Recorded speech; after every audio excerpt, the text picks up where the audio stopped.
No practice today for the Bills. Yesterday, Ty Johnson, Connor McGovern, Skylar Bell, Maxwell Hairston, Cole Bishop, and C.J. Gardner-Johnson were absent from practice.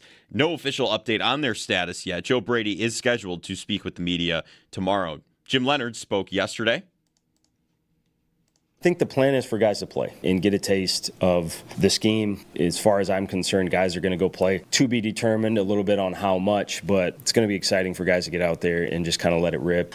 As they gear up for their first preseason action against the Carolina Panthers at 1 o'clock this Saturday. In case you missed any of it, you'll find it on demand at WGR550.com. Around the NFL,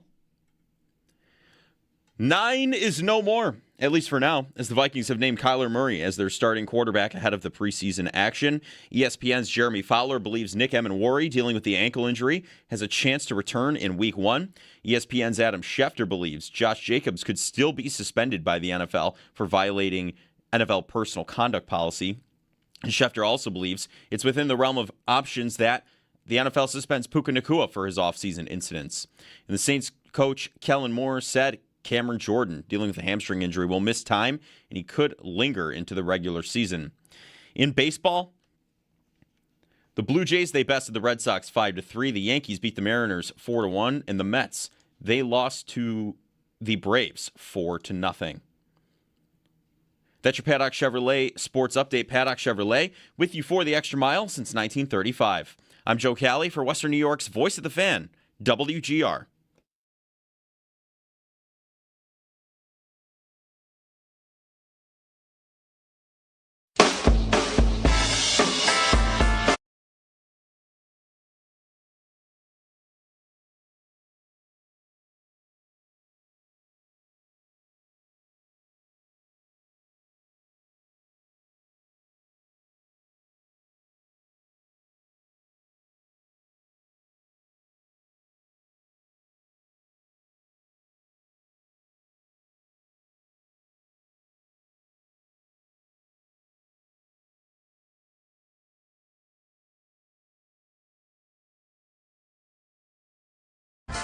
Hello. Happy Wednesday. Hump day, as they say. Yep. The afternoon show's got that hump day on lockdown. Big show for you today. Jeremy and Joe Cali, Owen Parker here as well. 6 football games tomorrow in the preseason. I think it's 6. I've been saying 6 for a couple days because I looked last week and it got it in my head there's 6. Yeah. So I think there's 6. Do we know that New England is playing tomorrow? Because they've got a little bit of a race against the clock with their turf. That's right. To get a game in. They are hosting Indianapolis. They could just cancel it. Yeah, they had to rip the turf up because they didn't install an approved turf that had the cushion pad below the turf because they had to rip the grass up for the World Cup. Maybe they can't just cancel like the Hall of Fame game. Hall of Fame game, people wouldn't be too upset. The preseason, I actually just checked how much preseason face value was for tickets to this Saturday's game. Face value? Face value. Face value. Not secondary market, but face value. Because there were a couple years in there, I was a Bills season ticket holder. Many of you might have been in the drought and all that. Mm-hmm. And the regular season games and the preseason games were the same price. That was a thing. Like, why don't you just just move the numbers around and pretend it's not as much? Make me feel better. Right. And that's what the Bills have done in this case. Your preseason ticket and your regular season ticket do not have the same face value. That does make me feel a little better. Right? You could just. It shouldn't be the same. I used to have this argument with Howard all the time. Like, no, listen, the price of the season ticket can be the same. Just go ahead and tell me the preseason is free and put the cost into the regular season tickets and I'll feel better. So anyway, I did that last night. I was just looking at what is the face value of these tickets to see the Bills in Carolina? Because, if you're looking on the secondary market, I guess I'll say it this way. If you think that fans are taking you for a ride for Panthers and Bills, I don't think they are. Season ticket prices for or whatever. Secondary market prices for this game are not cheap, but I don't think they're above face value. They're not close to above face value. Here's the cheapest seat in the building is $57. I'm telling you right now, the face value of that ticket is more than $57. Mm-hmm. So if you're thinking, should I go? Is it worth it?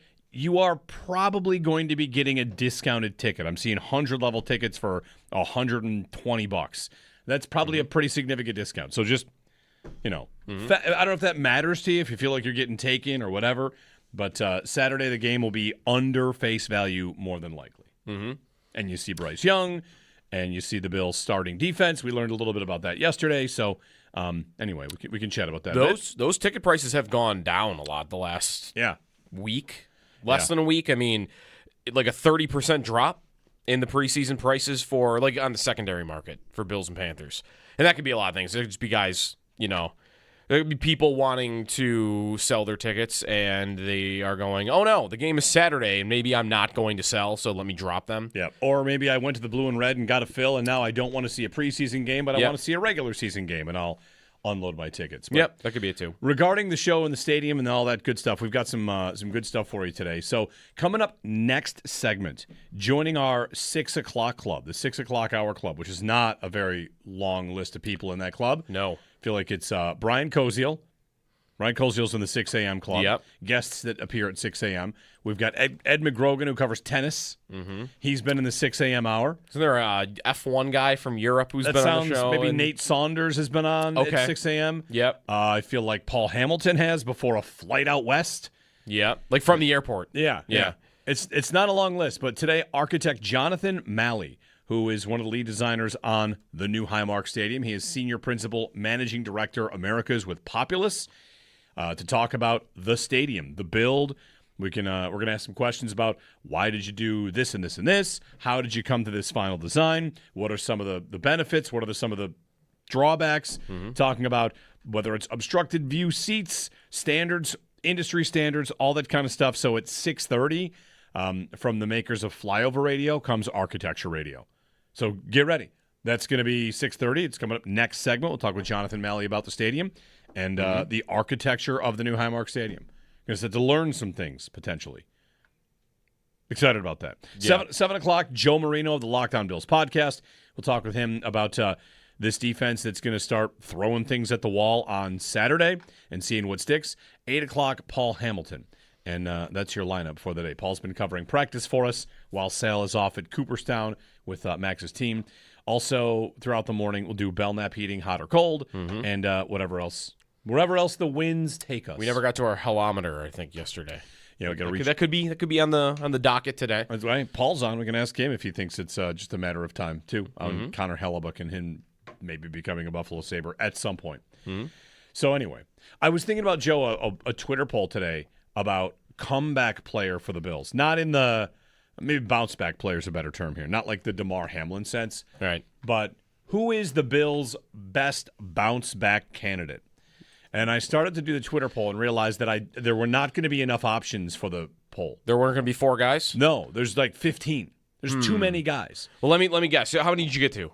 I got to and I stopped. 2? I stopped the exercise. I got to 2 and then thought filling out number 3 and number 4 is too difficult because I got to 8 pretty quickly. You could make a case for bounce back season is a totally fair thing to get to for them. Now, does bounce back have to be the guy has done something before? No. Okay. No. So it could be like more even like most improved player. Like sure. The MIP in the NBA has that. That's you might even want to call it like the glow up season. There you go. Who is set for the glow up as the kids might say season? Well, I guess I would definitely imagine Coleman is on that poll. Yes, he was one of the first 2 names I wrote down. And again, this is a poll that does not exist. So you can't vote in this. Not yet. But you can call us about it if you want to. Josh Palmer. Those were the first 2 names. Right.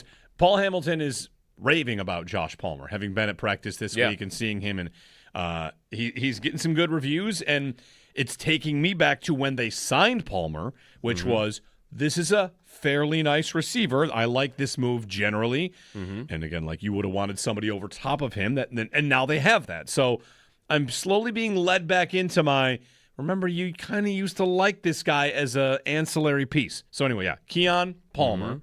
Who else? Did Terrell Bernard make the cut? He did make the cut. Terrell Bernard played a lot of last season. Injured. Yeah. He was not very good when he was on the field. No, that's right. It was a bit of a liability in a lot of ways, and a lot of it was maybe we're not getting the full Terrell Bernard. So yes, he's on the list.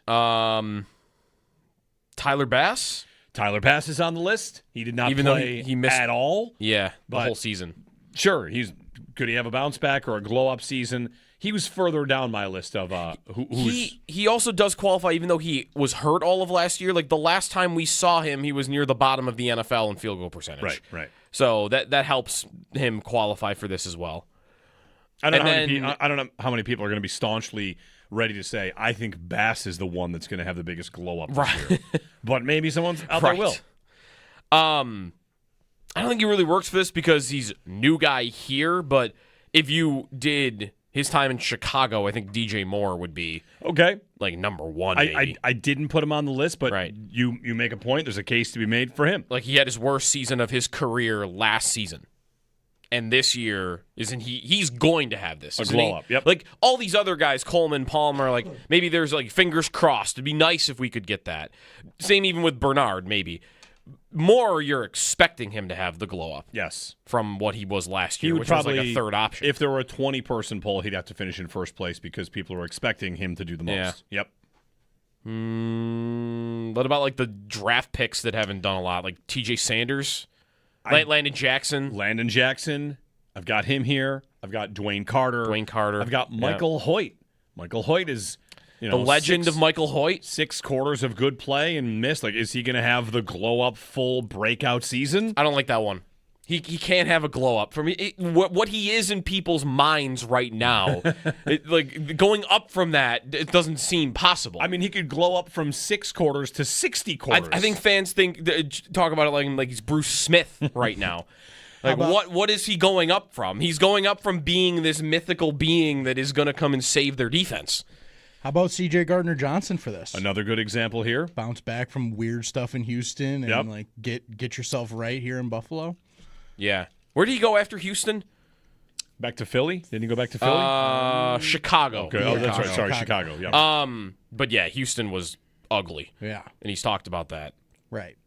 I mean, how different should TJ Sanders be from the other guys? Probably not Like, did not he that really different. do much as a rookie? They put him at defensive end often because they were so lacking in that spot. That's right. Right? Yeah. Like he played out of position.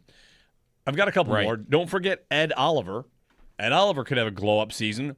He's kind of Michael Hoyt. When he played last year, he was very good, and he just didn't play a lot. He was hurt for most of the year. He had 3 sacks in 3 games after having 3 sacks in 14 games the season prior. And all like even pressure numbers, quarterback numbers, like he was going to at his pace reach his previous season's totals in like 6 games. Given what he was doing. So he would be good for this. Dalton Kincaid is always a candidate in this conversation. Play 16 games. There's your Yep. glow-up.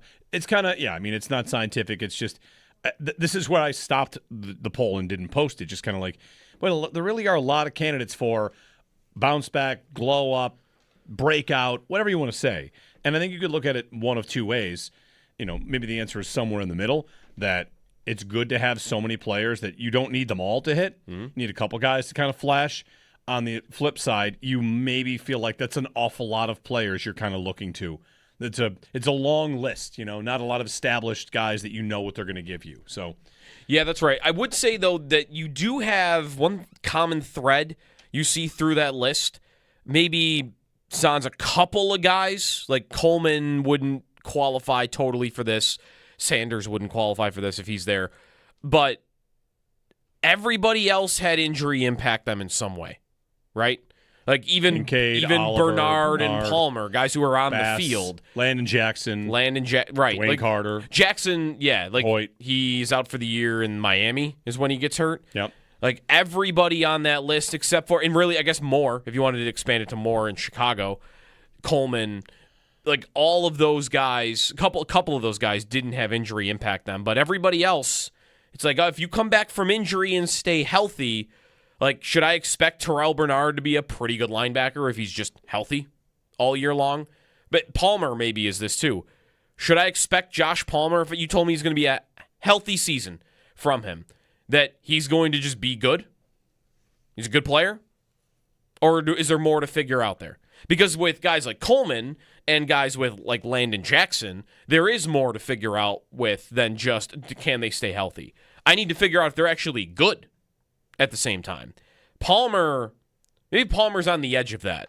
Like, between, is he actually a good player, and is that what we saw last year, or is he not that good of a player? He's just a role player, and that's why he didn't have a big season.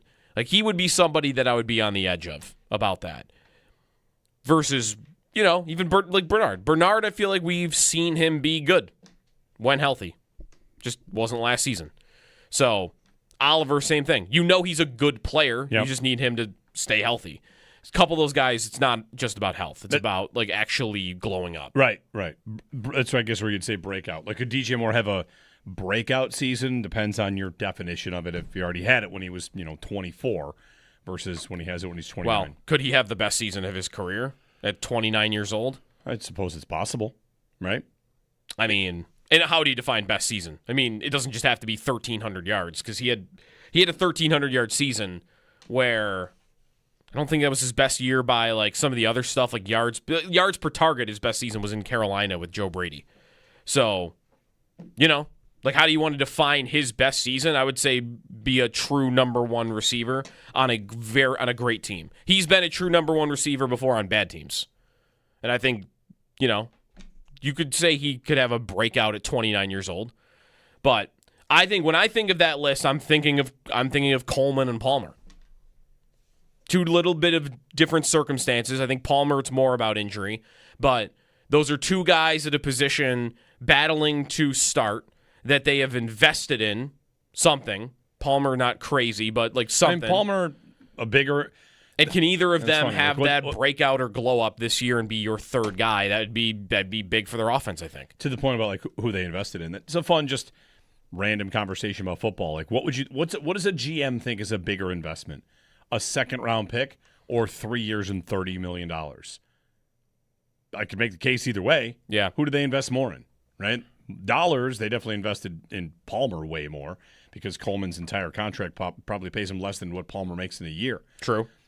Coleman, of course, was the first pick of the second round. Right. It's not like they picked him at the end of the second round. No, which, of course, is like your biggest piece of capital that year that comes to you for free.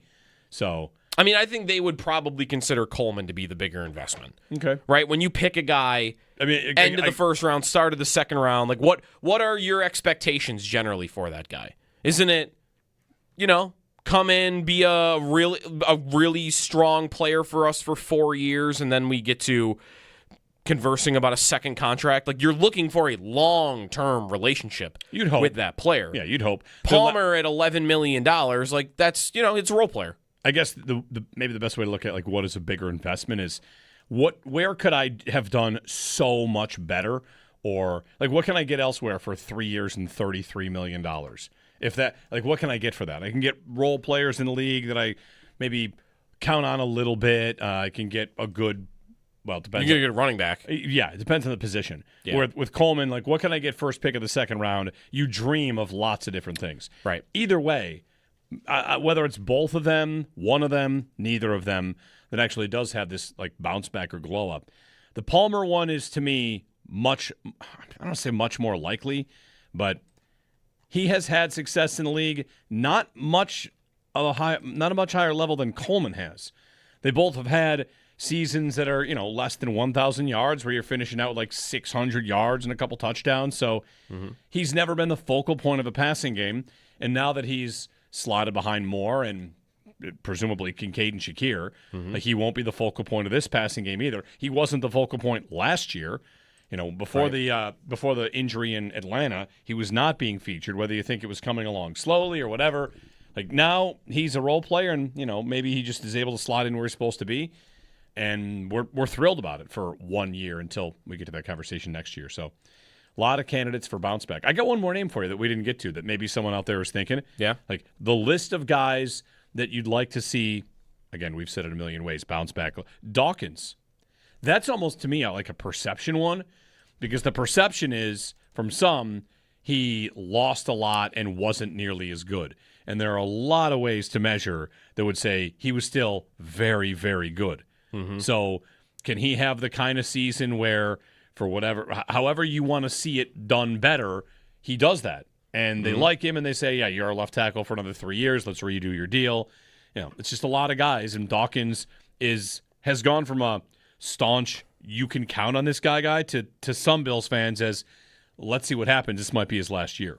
Did we ever land really on how down of a year he really had It's tough, a year ago? It's tough to land on it because what do you want to do it with?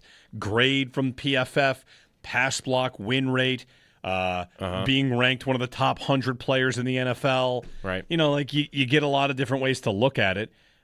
Like when I remember he changed his body because he felt like, or they felt like they wanted him to play a little lighter. Yeah. So however you want to look at it, they had a great offensive line, and is he not the kingpin of it? Yeah, he has been for a decade now, right? Like he's the left tackle when they break the drought. Like it's been a long time. He's been durable, he's been good, and yet it feels like you can throw him in this conversation because there's at least some faction, and the Bills might be included in this, that feel like they need more. Yeah, and that's what's interesting. And that there was a body type change with him over the offseason. And even remember when the Jeremy Fowler list came out and he was, what was he among, honorable mention or others receiving votes maybe for best tackles in the NFL? And one of the unnamed executives that made a comment about him in there was talking about how good he was and how talented he was. And then there was a line in there about effort. And that was the thing that I remember from Bill's Twitter during the regular season that was getting after him. It wasn't about, you got blown up by this player on this play and Bam, Allen got hit. Like that happened against Houston, but he had a concussion and, I think he gets a pass for that. There was really no other game where that really happened. But what was getting pointed at? Oh, look at this play where Allen's running around and Spencer Brown is still out there blocking and Dawkins is just standing still. Like that's the stuff that was getting pointed to. And that is what was said by an unnamed, I think it was an NFC executive on that list. So if that's all it is, though, that to me isn't how good is the player. That is something else. Maybe that's the fitness level, or maybe that is just a buy-in thing. I don't know what it is. But that's not how good he is, because when you really started to get into, well, how good was he? Doing this in the spring, looking back on some of the notes that we had written down about that, he had the 7th lowest pressure rate allowed in the NFL by any tackle last season, and he had the 3rd lowest pressure rate when he was one-on-one, which he was left on as much as any tackle in football. Yeah. He was left on an island more than anybody in the league, and he was the 3rd best in that situation. And Aaron Schatz wrote up why he voted for him to be his first-team All-Pro.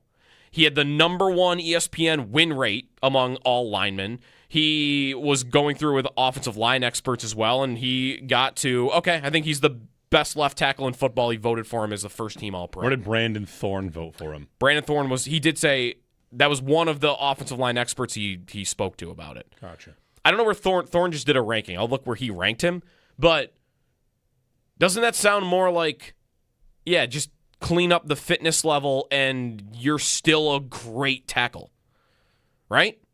I think so. What game other than Houston do we remember for Dawkins was getting beat relentlessly in a game? He played with a concussion possibly? Right. Like, what was the other game where he was getting dogged? I don't know. I had someone, again, we've gone to this play occasionally, the play against the Chiefs where he's one-on-one with Chris Jones, and Chris Jones pushes him back at the playoff game. Oh, on the playoff the throw game. to Shakir. I had someone tweet to me referring to that as he got dog-walked by Chris Jones, which, if you watch the play, that did not happen. No, he got pushed back into him. He got pushed back after 3 seconds of going one-on-one with a Hall of Famer. And, the quarterback was there and could have stepped somewhere else. And I feel like the play design was to go for a shorter pass anyway. But that's water under the bridge. Brandon Thorne ranked him 8th among all left tackles in the NFL. Pretty good. It's pretty good. 803-0550. If you have a name you heard right there, you want to jump in on it, you can. You can join us at 803-0550, wide open phone lines for you. When we get back, we're going to talk with Jonathan Malley. Again, architect Jonathan Malley. I shouldn't say architect. He's got an actual title that's much more beyond that. So it's coming up from Populous. That's who designed the stadium. Jonathan Malley, Populous Managing Director, America's design lead on the stadium, which, again, it's not exactly like we're talking to him about all the problems. We're going to talk to him about the build and how they chose, what they chose, the process by which you get the finished product, and what decisions, concessions have to be made along the way. So we'll do that when we return. Jonathan Malley of Populous coming up on the other side. Don't miss it. Jeremy and Joe here on WGR.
I was thinking about, Joe, a Twitter poll today about comeback player for the Bills. Not in the maybe bounce back player is a better term here. Not like the DeMar Hamlin sense. Right. But who is the Bills' best bounce back candidate?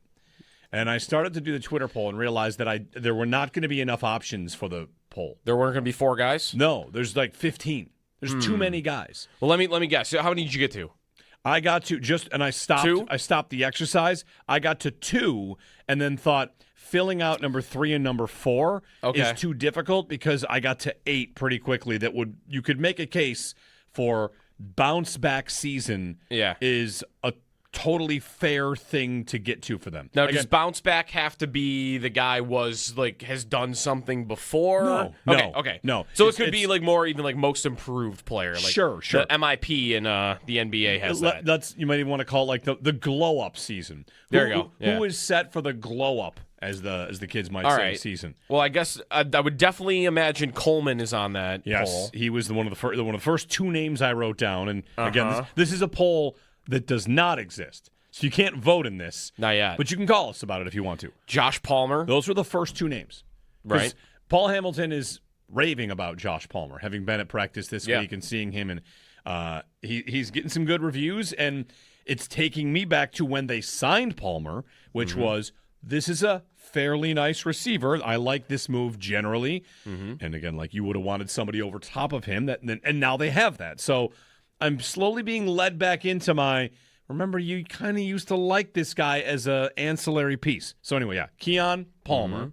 Who else? Did Terrell Bernard make the cut? He did make the cut. Terrell Bernard played a lot of last season. Injured. Yep. He was not very good when he was on the field. No, that's right. It was a bit of a liability in a lot of ways, and a lot of it was maybe we're not getting the full Terrell Bernard. So yes, he's on the list. Tyler Bass? Tyler Bass is on the list. He did not play he missed, at all. Yeah, the whole season. Sure, could he have a bounce back or a glow up season? He was further down my list.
No practice today for the Bills. Yesterday, Ty Johnson, Connor McGovern, Skylar Bell, Maxwell Hairston, Cole Bishop, and C.J. Gardner-Johnson were absent from practice. No official update on their status yet. Joe Brady is scheduled to speak with the media tomorrow. Jim Leonard spoke yesterday as they gear up for their first preseason action against the Carolina Panthers at 1 o'clock on Saturday. In case you missed any of it, you'll find it on demand at WGR550.com. Around the NFL, 9 is no more, at least for now, as the Vikings have named Kyler Murray as their starting quarterback ahead of their preseason action. ESPN's Jeremy Fowler believes Nick Emenwari, dealing with the ankle injury, has a chance to return in Week 1. ESPN's Adam Schefter believes Josh Jacobs could still be suspended by the NFL for violating the personal conduct policy. Schefter also believes it's within the realm of options that NFL suspends Puka Nacua for his offseason incidents as well. In baseball, Blue Jays, they bested the Red Sox 5-3. The Yankees, they beat the Mariners 4-1, and the Mets lost to the Braves 4-0. That's your Paddock Chevrolet sports headlines. Paddock Chevrolet with you for the extra mile since 1935. I'm Joe Cali for Western New York's Voice of the Fan, WGR.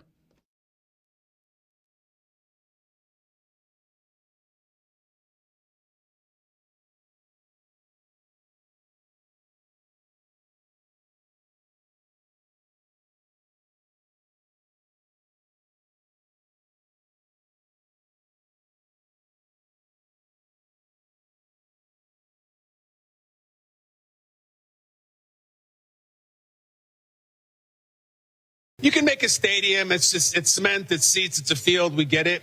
It's the personal touches. Mm-hmm. It's the giant table monument, you could call it, to all those maniacs we call Bills Mafia. And it's a really great looking stadium so far. Intimate as hell.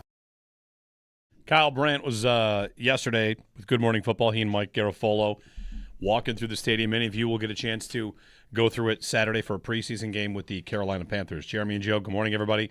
Joining us on the Wester Hotline is Jonathan Malley, who is Managing Director Americas with Populous and Design Lead. Jonathan, good morning. Welcome to the 6 o'clock club. You're in a select group of folks that have joined us this early. Good morning. Hey there. Good morning. So take us through the process by which a stadium gets designed. We've got lots to ask you about here in our time. How far back does it go for this Highmark Stadium, and what is it like when you start? Is it just people in a room, words on paper, inspiration ideas, what the owners, what the league, what the company thinks it can be, should be? How does that process get started? I think you hit it pretty close to the mark right there. I mean, we're going back 5 years ago, right? And so it was early 2022. And at that time, we're sitting down with ownership. We're talking about the goals for the project. We're setting up the vision, and we're talking about Bills Mafia. And when it comes to Bills Mafia, which we learned so much about over the years, it was about family. It was about creating a second-to-none fan atmosphere in the NFL. And that was really the driving factor for all aspects of design as we set out in that process. And for someone that maybe isn't in your field and thinks like, well, you're putting a building together. How do you make a building feel like a home or make it feel intimate? What practices are there to do exactly that? For a football stadium to feel less like just a place that has bleachers, but a place where people feel like they're closer to the game. So, some of the older stadiums in the U.S. or around the world, they're very open, right? Some of them have big cutouts in the seating bowl, and you can see off into the distance. And we took a completely different tact on this one. This was about focusing the eyes on the game and putting the fans as close to the field as possible. And so what that means when you actually start to lay out the seating bowl is you're bringing the whole seating bowl on all sides as close to the field, the sidelines, the end zone, and you're using the steepness factor, you're stacking the tiers, and by doing that, you're creating this, as we've been calling it, this intimacy of the fan base and the intimidation of the opposing team. And that's what set out the design path on this, and that's what we've been stayed true to the entire time. The steepness that the fans experienced for the first time on Saturday, do you find that is higher than many stadiums in the league? Is that unique to this stadium versus other new stadiums? no steeper than the steepest is allowed in the NFL. And you never want to compromise safety, and we can't as design professionals. So that we are at a code, requirement relative to that, and we would never, endanger the fans in that regard. So as long as you're working within the building code requirements, you can bring the fans as close to the field as possible, and that steepness is so you can get the views down to the sideline. The top deck, as Joe just mentioned, is very steep. There are also entry points that are in front of the sections, and there's been plenty of stuff posted on social media, some railings, some stairways. How does the design get to a spot where those are in the spots that they are? Are there concessions made? Because, as we've talked about it this week, Jonathan, I didn't really believe it was a flaw. Feels like that's something that's in there because of something else. So how do you get to a design where the stairways are where they are, going from the 300 concourse to the 400 seats? Yeah, starting with just the building type, right? Stadiums in general or airports, right? These are some of the most complex buildings in the world that we have to deal with. When you think about that, all of design are trade-offs. And so one major thing that we wanted to do was alleviate as much congestion on the concourses as possible, create open views from the concourse. Old Highmark didn't have this. Right. So Old Highmark, you're going into the, behind a wall, and you're going to get your food, to get your drink. So we wanted to keep those stairwells out of that concourse and put them on that leading edge. And this is not unique to Buffalo. So there are over 20, there are 21 professional stadiums between the NFL and Major League Baseball, 14 of which in the NFL, that have the outboard stairs. It's common practice. It's a way to create those views from the concourse, alleviate the congestion. And so when you go in to get your drink, you can actually catch a view of the game. Is it also, I guess, a necessity to have them like that if you're going to have 360-degree viewing from the concourse? Because that's something that, of course, when we found out about the stadium, you can, walk to the concession stand, walk to the bathroom. There are spots to stop, and that's true on all of the concourses. It is, and that was a key element in providing that protection for the fans. So when you have that opportunity to maybe duck in and get out of the elements for a minute, you go get your drink, but you still can have an eyeball on the game, and that's a complete departure from Old Highmark, a noticeable difference. So that, and then you mentioned the congestion part of it. So basically, like the stairs being where they are, that prevents what? Like there being the entry point to the stairs, like in the middle of the concourse, kind of? Is that how I'm hearing it? It does, and then it breaks up flow, and then you have people that are, congregating around those stairs to go up. So by pushing them out to that leading edge, you're alleviating the congestion on the concourses themselves.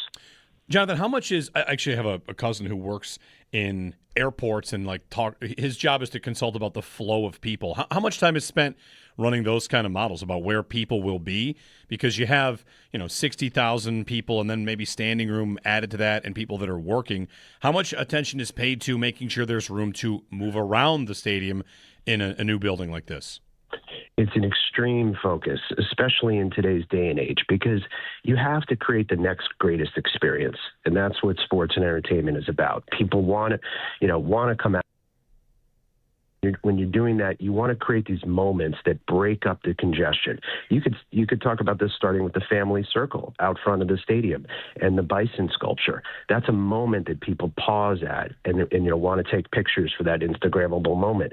And from that point, all the way through into the stadium itself, you're trying to create as easy of a flow for people, to their seats, to the concessions, to the restrooms, etc. This might be a silly question, but has the age of Instagram changed design? Well, it certainly gets the word out a little quicker, doesn't it? Yeah, right. Yeah, I don't think it's changed design. I think, we look at everything out there. The fans' comments and everything. we look at it as a positive. Let's hear what everybody has to say. We're never going to settle with any design, and this, we think about things and how to improve them in the future. So we don't mind the social media. There's plenty of positive about projects that we do. There's often challenges, and that's all par for the course. Yeah, I kind of mean just in terms of we want to make sure there's places for fans to congregate. Like you said, the family circle is a place where people will want to go. The canopy is another thing that we came to learn about and experience that for the very first time on Saturday with what might have been the hardest rain the stadium will ever see. How about the size of the canopy, the pitch of the canopy? How many different versions were considered, and ultimately how was the one that was selected arrived upon? First of all, we wanted to provide, the greatest amount of protection for the fans as we could. And, we're covering approximately 65% of the fans with an overhead condition of some kind. The steepness of that canopy is to shed snow away from the field of play, towards the outside of the building. However, there's a valley up there that collects the snow and actually melts it. So all of those engineering considerations were taken into play, and also the angle of the canopy up there is going to reverberate sound, and this is going to be a first of this type of material. And the amount of sound equipment, actual speakers that are in that canopy structure. And waiting for the first game, and when we start to really hear, the music and the crowd noise when it's actual game time, I think we're going to hear an audible quality in the stadium that it's going to be second to none in the NFL. We saw, because the rain on Saturday, there was obviously wind that came with it too. How much work was done on, I don't know, weather models, or you mentioned overhead 65%, and I think that would be easy to visualize, but how different it might be for, hey, who's covered on this day if it's just coming straight down versus who's covered on this day if the wind is whipping? Yeah, and that plays into the open concourses. So it's not just the canopy above, but it's the stacking of the tiers. And with the stacking of the tiers, the fans can go undercover. There are heating elements over your head, which we've seen those in Old Highmark, but now we're going to have a great deal more of those heating elements. So it's how can you provide as much protection as possible while preserving what Buffalo's always been known for, which is that outdoor designing for December, playing in the elements. Jonathan Malley joining us in the Worcester Hotline. Just a few more minutes here. Populous Managing Director, Americas, and Design Lead on Highmark Stadium. For fans that felt wind on Saturday, wind confusion became a conversation. The stadium's not designed to make it completely windless. Is letting some through actually part of the game to make the wind more predictable or lessened in environments where it would be a windy day? Right. So, with that idea of playing outside and maintaining outdoor Buffalo football, how could we shape the building and use certain materials that would mitigate the wind and create a completely different in-game environment? And that's what we're going to see. So we did all types of scientific modeling with our consultants, and you have the airflow over the top of the stadium. If you notice from the side of the stadium, the roof line has a nice roll to it. And you could think of that as a car. Right, and the way that air moves over a car. And so the idea is that the wind's going to flow over and pass, the field and not dip down into the seating bowl the way that it used to in Old Highmark. Further, the materials on the outside of the building, we used an aluminum metal panel system, and it's perforated. Those perforations happen to actually, if you look closely, they're the Charge logo from the Bills. That's just a way of bringing that branding through all aspects of the design. And so with that perforation actually allows a little bit of the wind to penetrate the facade, and that too prevents more wind from coming down up over on the top. So it's a modeling and a combination of materials and building form. And in a way, we sort of think of it as, building form follows its performance. And finally, Jonathan, last one for me, we were there on Saturday for the practice. You're designing these stadiums, and a lot of words in here about intimacy, and you want the fans to feel close. How much do you feel of the experience is not just walking through it when it's mostly full, but actually being there for a game? Is the way a game is played, is that significant to how it should feel regarding whether it's sight lines or sound or overall experience? When you're running those words on the paper at the very beginning, is the game day itself really what it's for? It's absolutely what it's for. I'll be there this Saturday, and I'm taking my family. And it's all about family. And that's what has underlined this, this project from the get-go. So being about family is not just the fans, but it's also the team and the connection with the team. So everything about the fan atmosphere that we've created is to help propel the Bills into the future and go ahead and win that Super Bowl. Last thing for me, Jonathan, there was some made after the practice about the size of the scoreboard from a select few. It's not something I had ever thought about, even while I was in there. Like, I didn't think it looked small at all. But even then, there was a video the Bills had released about, like, you're not trying to compete with SoFi Stadium. What would have really been lost, I guess, if the scoreboards had been made bigger? And how different is it, an outdoor stadium figuring that out versus an indoor stadium, which I feel like most of the bigger ones in the league are in indoor stadiums? Scoreboards are obviously a big topic on every sports stadium project, and different ownership groups feel different about those boards. Some don't like the big boards that are taking up your entire field of view, and they want eyeballs on the game. And I think that's the concentration here. It's focusing on the game, and that's why the sound is going to be something really incredible in this project, because I don't think we've seen that what's been done with the sound system in any other stadium in the league. Jonathan Malley, Managing Director, America's Design Lead on the Western Hotline. Jonathan, thanks for the time this morning. Welcome to the 6 o'clock club, and enjoy Saturday's preseason opener. All right, guys. Take care. Thank you. Jonathan Malley of Populous here on WGR. If you have any thoughts on that, reaction to that, we can take your phone calls. Joe Marino coming up of the Locked On Bills podcast, top of the hour, 7 o'clock. And Paul Hamilton at 8. He's been covering Bills practice these last couple of days while Sal's out of town. Get Paul's thoughts. He's been raving about Josh Palmer. Mm-hmm. And also in texting me just last night was talking a lot about D. Alford. So we'll get Paul's thoughts on practice. He was there for Spencer Brown and Keon Coleman speaking as well. Belknap Heating, hot and cold. Your calls along the way. Jeremy and Joe on WGR.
The top deck, as Joe just mentioned, is very steep. There are also entry points that are in front of the sections, and there's been plenty of stuff posted on social media, some railings, some stairways. How does the design get to a spot where those are in the spots that they are? Are there concessions made? Because, as we've talked about it this week, Jonathan, I didn't really believe it was a flaw.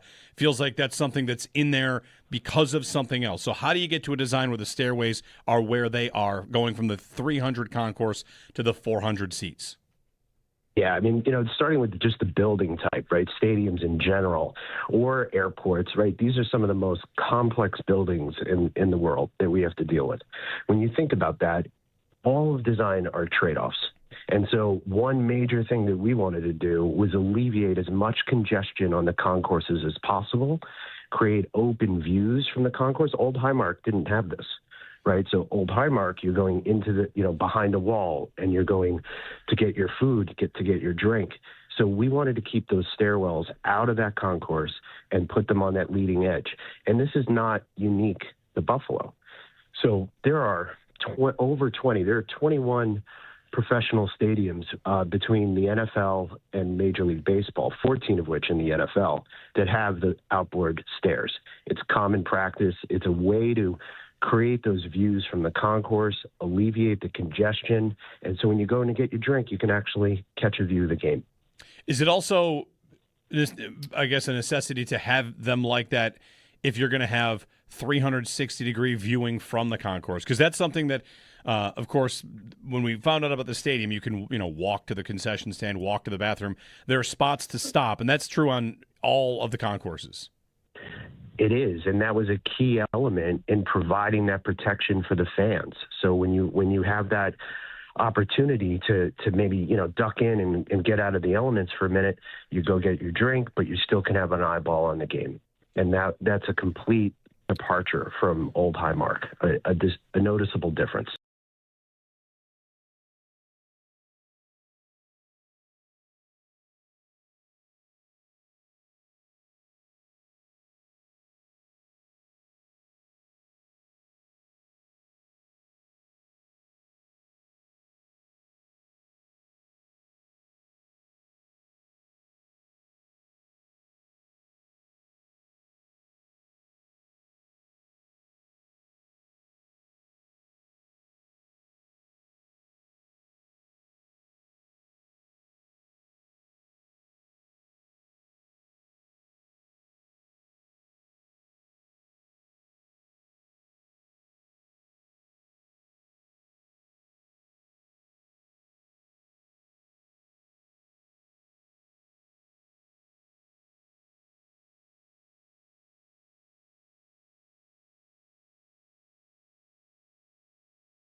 It's me, or is J.J. McCarthy being benched, being treated by certain NFL insiders like it's some sort of shocking story and it's any sort of bigger thing other than this guy's not good. No wonder he got benched. He was really terrible, and yet it seems like there's this, I don't know, Schefter said he's forced to be a backup now, and Peter Schrager kind of...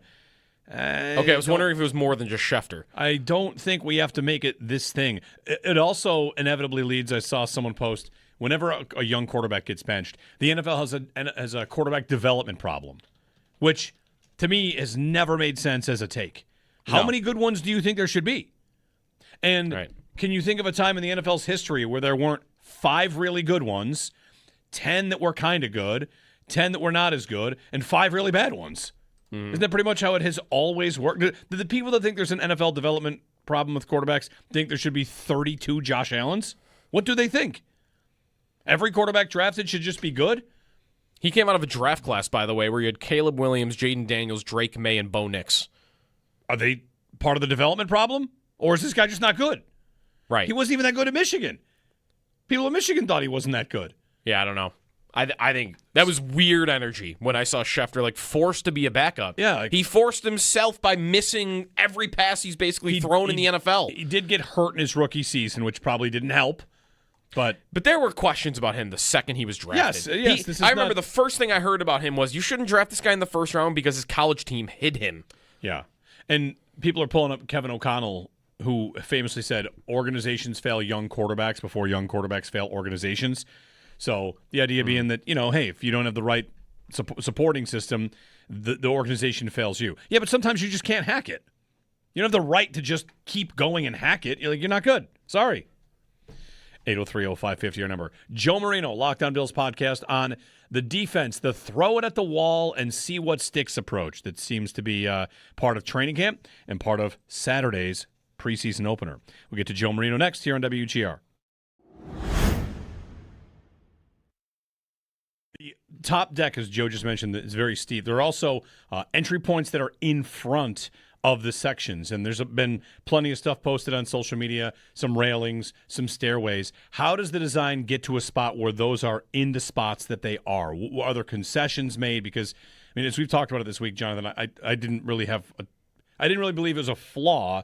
Feels like that's something that's in there because of something else. So how do you get to a design where the stairways are where they are, going from the 300 concourse to the 400 seats? Yeah, I mean, starting with just the building type, right? Stadiums in general or airports, right? These are some of the most complex buildings in the world that we have to deal with. When you think about that, all of design are trade-offs. And so one major thing that we wanted to do was alleviate as much congestion on the concourses as possible, create open views from the concourse. Old Highmark didn't have this. Right. So Old Highmark, you're going into the, behind a wall, and you're going to get your food, to get your drink. So we wanted to keep those stairwells out of that concourse and put them on that leading edge. And this is not unique to Buffalo. So there are over 20, there are 21 professional stadiums between the NFL and Major League Baseball, 14 of which in the NFL, that have the outboard stairs. It's common practice. It's a way to create those views from the concourse, alleviate the congestion. And so when you go in to get your drink, you can actually catch a view of the game. Is it also, I guess, a necessity to have them like that if you're going to have 360-degree viewing from the concourse? Because that's something that, of course, when we found out about the stadium, you can walk to the concession stand, walk to the bathroom. There are spots to stop, and that's true on all of the concourses. It is, and that was a key element in providing that protection for the fans. So when you have that opportunity to maybe duck in and get out of the elements for a minute, you go get your drink, but you still can have an eyeball on the game, and that's a complete departure from Old Highmark, a noticeable difference.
No practice today for the Bills. Yesterday, Ty Johnson, Connor McGovern, Skylar Bell, Maxwell Hairston, Cole Bishop, and C.J. Gardner-Johnson were absent from practice. No official update on their status yet. Joe Brady scheduled to speak with the media tomorrow. Jim Leonard spoke yesterday. I think the plan is for guys to play and get a taste of the scheme. As far as I'm concerned, guys are going to go play. To be determined a little bit on how much, but it's going to be exciting for guys to get out there and just kind of let it rip. As they gear up for their first preseason action against the Carolina Panthers at 1 o'clock on Saturday. In case you missed any of it, you'll find it on demand at WGR550.com. Around the NFL, 9 is no more, at least for now, as the Vikings have named Kyler Murray as their starting quarterback ahead of the preseason action. ESPN's Jeremy Fowler believes Nick Emenwari, dealing with the ankle injury, has a chance to return in Week 1. ESPN's Adam Schefter believes Josh Jacobs could still be suspended by the NFL for violating personal conduct policy. And Schefter also believes it's within a realm of options that the NFL suspends Puka Nacua for his offseason incidents as well. And Saints coach Kellen Moore said Cam Jordan, dealing with a hamstring injury, will miss time, could linger into the regular season as well. In baseball, the Blue Jays, they bested the Red Sox 5-3. The Yankees beat the Mariners 4-1. And the Mets, they lost to the Braves 4-0.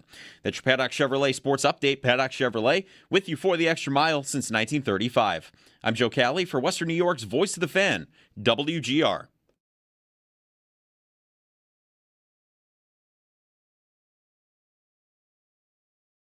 That's what you have to learn as a coordinator, like the DNA of the guys on the field. You can't pressure just to pressure. There's always a balance, and I think what those numbers, right, it's not, you don't go to PFF and say, well, this is our sweet spot. But at the same time, like, you have to understand the DNA of your team. Some guys can be aggressive and over-aggressive because that fits who they've got in the building, and others are a little bit different, and that's what I have to find out.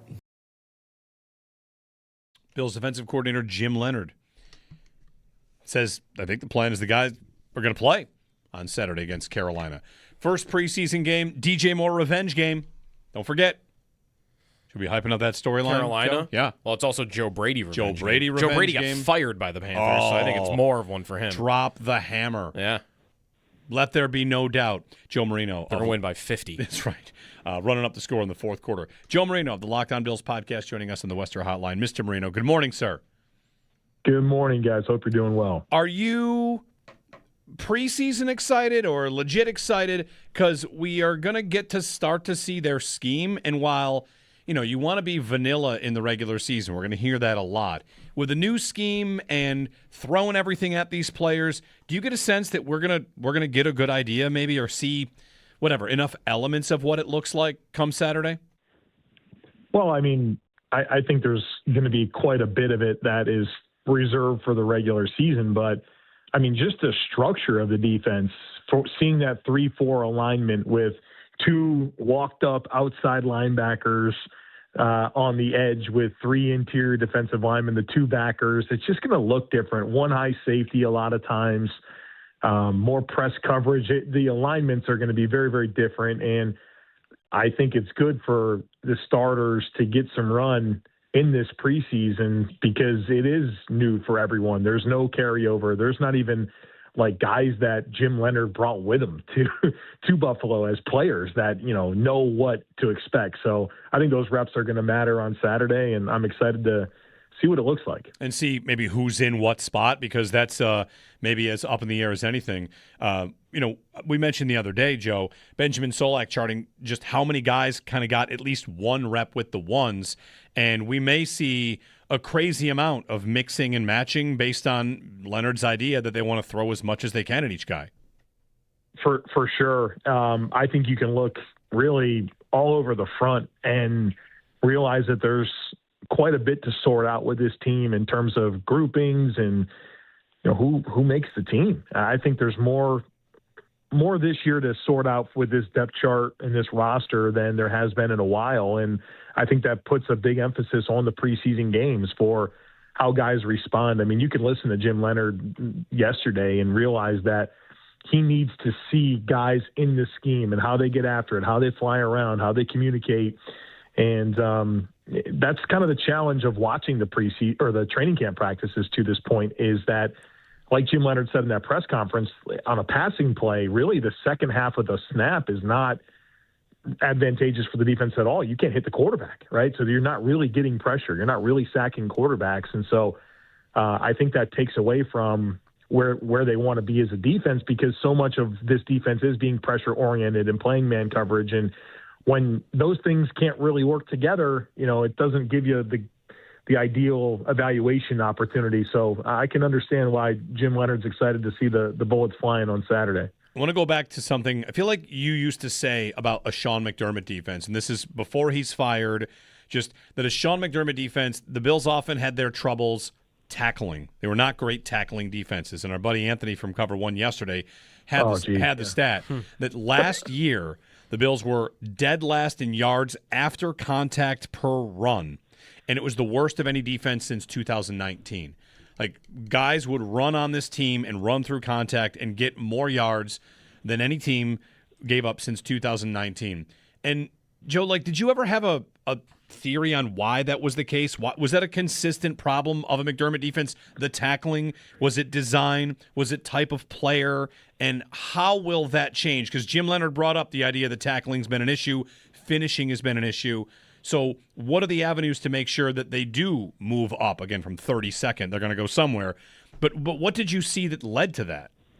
Yeah, it's a good question, and I think bad tackling's been a characteristic of the defense for a number of years. So I think there are some structural things that lead to poor tackling.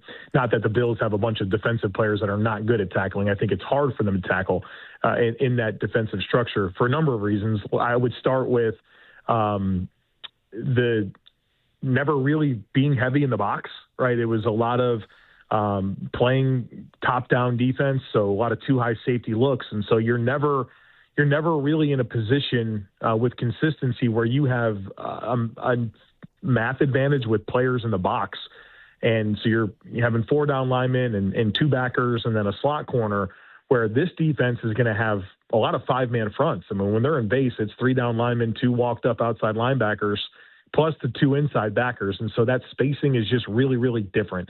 There's just a lot more bodies that allows you to get more population to the football. Then you have a defense that under McDermott that was more up the field and more penetration style, where this defense under Leonard will be more gap control. And so it's a lot less up the field. And when you're playing up the field, I think that puts yourself in more challenging positions to get good angles to the ball. And I think that's probably the number one trait in being a good tackling team or being a good tackling player, is that you take good angles to the football and can square up and get guys on the ground, as opposed to, hey, if you're getting vertical and then you have to pivot off of that, you're just not going to be squared up to the ball carrier as much. Then I think you also have a smaller defense, right? And I don't know that that's been corrected per se. Maybe in some ways you're a little bigger at linebacker. You got some bigger bodies on the edge, but we all know that the defense was smaller, especially on the second level with the backers. And, I think that made for some more challenging tackling. So I think it's kind of those ingredients working together. I think a lot of that's corrected with the new scheme, and certainly will be helpful in limiting a lot of that production that was frustrating with guys not being able to get the ball carrier on the ground. Joe Marino with us on the Western Hotline. Joe, who do you see the preseason being truly big for? You talked about it's kind of hard to get a sense of, pressure, how that's going. There were plays at the blue and red scrimmage on Saturday that looked like they could have been sacks that ended up being big plays down the field. I'm wondering about the third-round picks from the last couple of years. I don't know if their roster spots are in jeopardy. Maybe they are, but, Jackson and Dwayne Carter haven't really made their impact, and they're also playing at new body types and roles. So whether it's them or others, who do you truly look at this preseason being massive for? I think you're calling out the right stuff. It's the defensive line group. I think they're all kind of figuring out how to work these guys together, which ones play together well. And you do have some body transformations, like you mentioned, with Landon Jackson and Dwayne Carter. One of the biggest surprises in seeing the initial depth chart that came out last night is that Dwayne Carter was a third nose tackle. So Deion Walker, number 1, Phi Mathis, number 2, then Dwayne Carter. And it felt like early in camp, Carter was given a ton of opportunity to play the most. And as camp has elongated, it's been Phi Mathis has jumped him. And I think this depth chart validates that. And so I think they got to sort that stuff out. And it's not just, which 5 or 6 you're going to keep, but which combinations of guys work together best on the field, and being able to see the scheme a little bit in the preseason will help gain clarity there. I also think Caleb Ilarmzor, I feel like he's primed to win one of the starting inside backer jobs, but they're making him earn it, right? And you can tell he's a really intense guy. And so continuing to really challenge him and putting out this depth chart with him as a number 2 when he's ran with the ones quite a bit, you can tell they want him to earn it, but it's right there for him to take. And so I'm excited to see how he responds this preseason, and it wouldn't surprise me at all if he winds up being a day 1 starter. Do you feel like you have a sense also at this point, like I think everyone thinks it'll be more, but how often the Bills are going to have 3 linebackers on the field, where even if Ilamzor wins a starting job, like how often we would still see Dorian Williams on the field, assuming it would be him that he would be taking the spot from? Well, I think it's a really good question. So I don't think very much at all. The Bills' base defense is only 2 backers on the field. So I think you have to get into like short yardage goal line stuff to get a true third backer on the field. I think you could sub out some outside backers or some interior defensive linemen if you wanted to bring in a Dorian Williams and maybe make him part of your rush surface. I think that's possible, but not truly as a third stack backer, if that makes sense. So I think the trade-off here is you won't get a third backer, but you'll get a 5th player on the defensive line that, that's where your extra body comes in. So I think it's only goal line short yardage when you truly get 3 backers on the field. Right. Joe Marino with us. To get to the offense, Joe, we're going to have Paul Hamilton on it a little bit, and he's been impressed by Josh Palmer at training camp so far, and health-wise it seems like it's going okay. And I remember you being a fan of that signing a year ago when the Bills made it in free agency.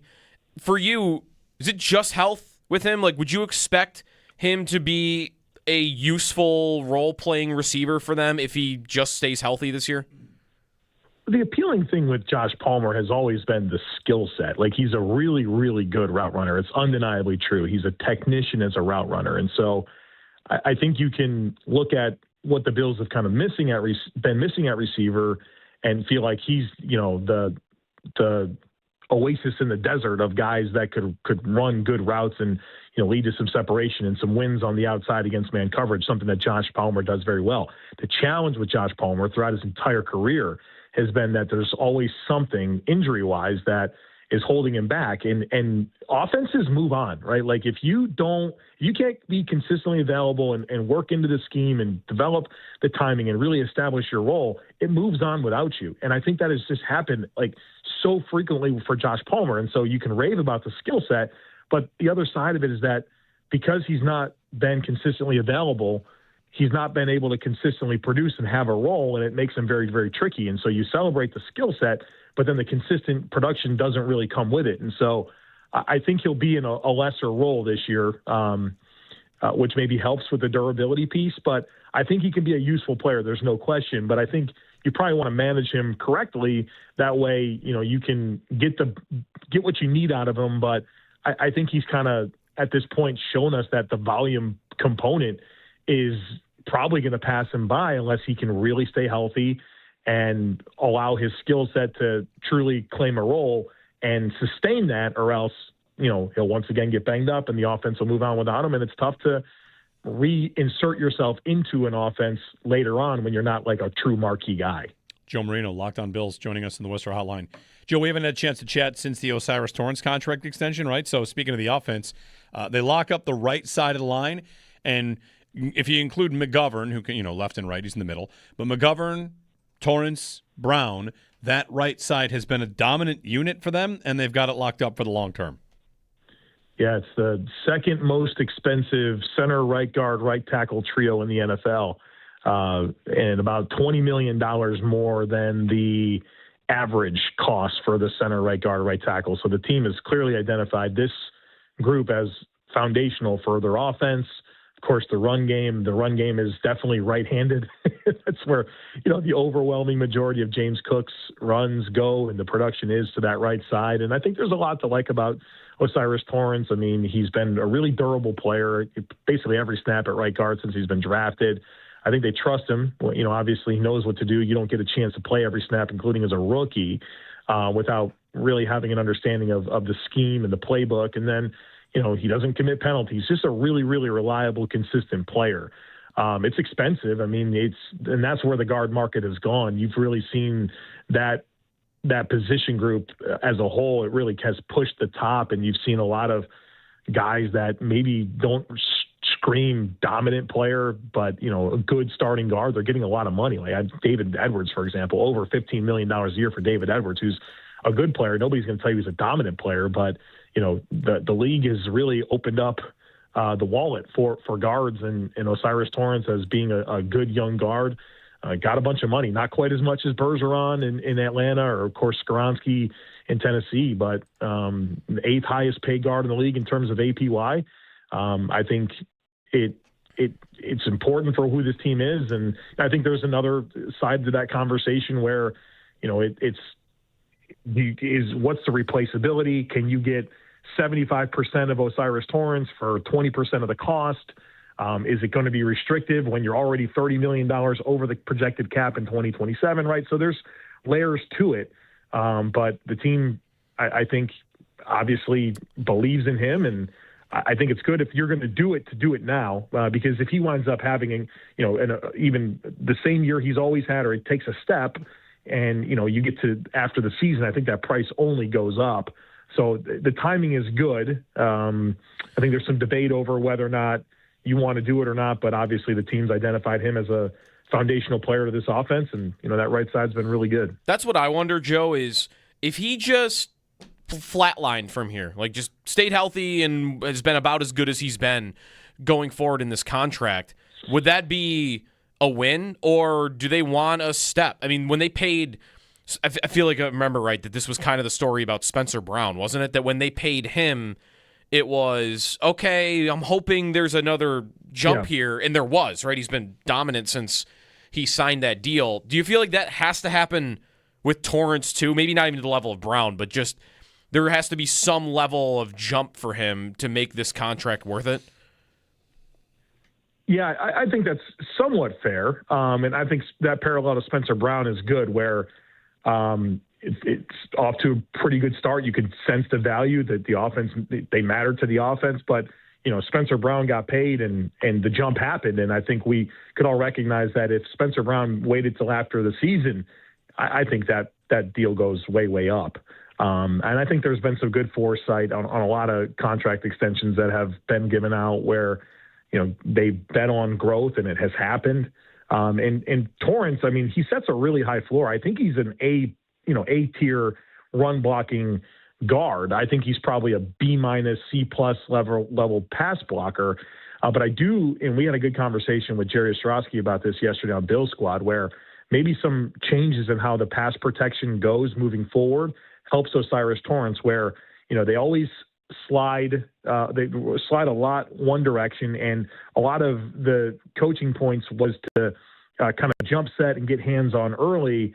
And for, I think, Osiris, when he's jump setting a lot and getting hands on early, it opens up that A gap. And so you saw some twitchier pass rushers be able to kind of cross face and win with an inside move, where I think if Osiris Torrance is being a little bit more patient in his set and is able to, frame and play with extension from more of a vertical set as opposed to a jump set, I think that could help Osiris Torrance be a little bit better in pass pro, where I think the growth is needed. And so if that happens and kind of the scheme and the protection can evolve to accentuate his strengths and mitigate his weaknesses, I think that the step could come. And, he's the 8th highest paid guard, and, you could see that be a contract that ages pretty well. But I do think there is growth from Osiris needed, and then maybe some scheme stuff that helps him along the way. A lot on the line here with you, Joe. Stay here for another minute. If Connor McGovern's availability is a question going into week 1 against Houston, how big a deal do you think that is? So Osiris Torrance, Connor McGovern's the best center the Bills have. There's no question about it. I will say this, is that there's a reasonable amount of depth behind him. Lloyd Cushenberry has started a lot of games in the NFL. Austin Corbett can play center, has started a lot of games in the NFL. Alec Anderson can play center. Cedric Van Pran-Granger is a young player that, has some appeal. He hasn't proven much, but there's an appealing skill set there, and there's been some flashes, in particular that last game last year against the Jets. So there's a lot of options, and some of them are pretty appealing. None of them are Connor McGovern, right? He matters. But I don't feel like the replacement options are overly concerning to where there's a large level of panic. Again, the Bills' offense is going to be at its best when Connor McGovern is playing center. I do think they have enough depth if they need to get by for a little bit that they can do it. Joe Marino. Finally, Joe, before I let you go, you had a chance to get into the stadium for the blue and red. So let's have it. Let's hear your review. What'd you think? What were your takeaways? I had a wonderful experience. You're greeted by the family circle and the bison statues, and I think they're really cool, and they're even better when you walk out and saw them lit up. Stadium's just beautiful. It's massive, but it feels tight at the same time, which I really enjoyed. There's so much character walking around the concourses.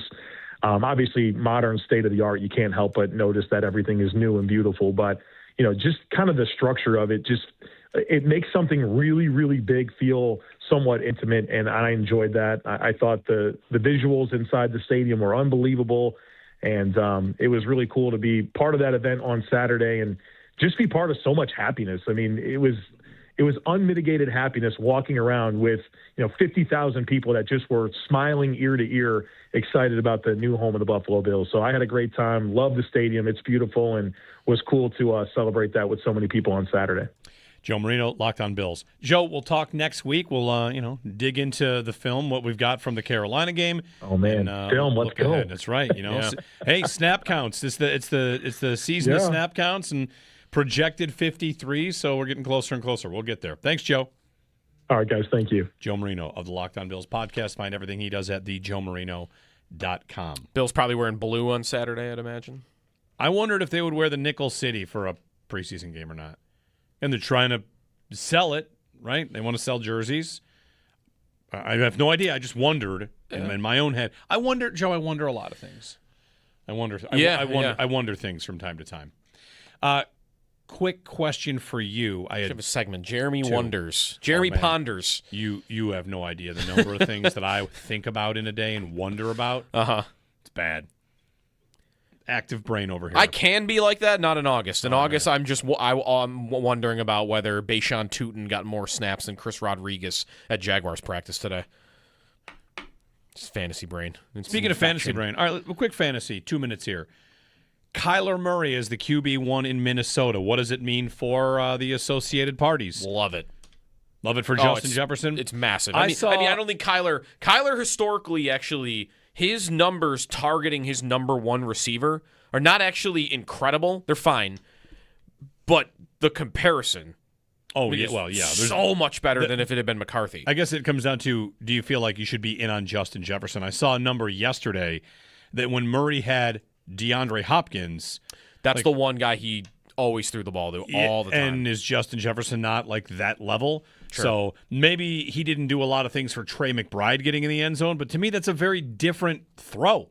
Sure. Like Kyler cannot see over the middle of the field probably, and probably can't see McBride in the red zone. Right. Whereas if you're Justin Jefferson, that's DeAndre Hopkins, that's a good point. Murray has never been great. He is always a pretty fun watch, right? And in fantasy, he'll run. Mm-hmm. So I don't know how good it's going to go for Minnesota. It is a team the Bills will play this year. So you're going to see Kyler Murray, provided he stays healthy. I'd also like to see, is this going to be the restart of Kevin O'Connell, quarterback whisperer, throw anybody with him, and he's going to get the best out of that guy? Because it took a year off, but he did it with Darnold, right? Yeah. And if he does that with Kyler Murray was already pretty good.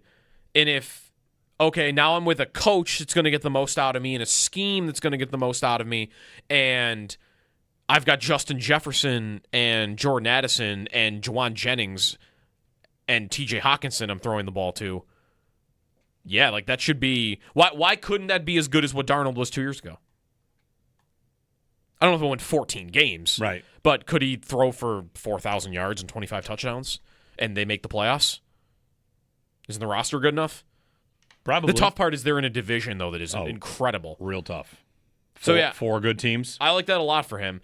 The running has gone down for him a little bit. I mean, he still is running for 500 yards, I guess, his last full season. But he ran for 800 early in his career. But his size, do they want him throwing, or excuse me, do they want him running the ball 150 times this year? They probably don't. They're probably going to want him to make it through the season. 803-0550 to join us. On Murray, by the way, in terms of like the quarterback whisper and Kevin O'Connell, the fact that the quarterback competition there is over on August 12th, does that not say everything? Like if you believe in Kevin O'Connell as the whisperer, he now gets a full month to work with QB1 Kyler Murray, and they didn't go into the preseason game number 3. Who is it? Like, aren't true competitions decided after a preseason game or two? At least one. One game? Right. So the idea that it was never really a competition, I feel like I want to lean into that too. Belknap Heating's Hot and Cold. When we return, Paul Hamilton, top of the hour. You can give us a ring as well if you want. We're ready to talk to you.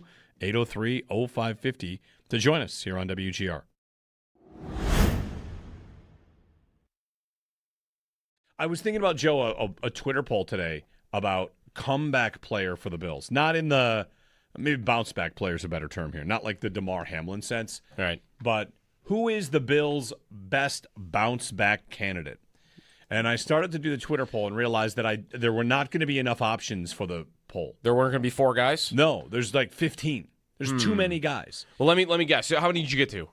I got to I stopped. 2? I stopped the exercise. I got to 2 and then thought filling out number 3 and number 4 is too difficult because I got to 8 pretty quickly. You could make a case for bounce back season. Yeah. Is hey, it's Sneaky Joe DiBiase totally here fair for 716 Plumbers. Now, Again, does bounce back have to be the guy has done something before? No. Okay. No. So it could be like more even like most improved player. Like Sure. The MIP in the NBA has that. That's you might even want to call it like the glow up season. There you go. Yeah. Who is set for the glow up, as the kids might All say, right. season? Well, I guess I would definitely imagine Coleman is on that poll. He was one of the first 2 names I wrote down. And again, this is a poll that does not exist, so you can't vote in this. Not yet. But you can call us about it if you want to. Josh Palmer. Those were the first 2 names. Right. Paul Hamilton is raving about Josh Palmer, having been at practice this week and seeing him, and he's getting some good reviews. And it's taking me back to when they signed Palmer, which was, this is a fairly nice receiver. I like this move generally. And again, like you would have wanted somebody over top of him, and now they have that. So I'm slowly being led back into remember you kind of used to like this guy as a ancillary piece. So anyway, Keon Palmer. Who else? Did Terrell Bernard make the cut? He did make the cut. Terrell Bernard played a lot of last season. Injured. Yeah. He was not very good when he was on the field. That's right. It was a bit of a liability in a lot of ways, and a lot of it was maybe we're not getting the full Terrell Bernard. So, yes, he's on the list. Tyler Bass? Tyler Bass is on the list. He did not play he missed at all. Yeah, the whole season. Sure. Could he have a bounce back or a glow-up season? He was further down my list.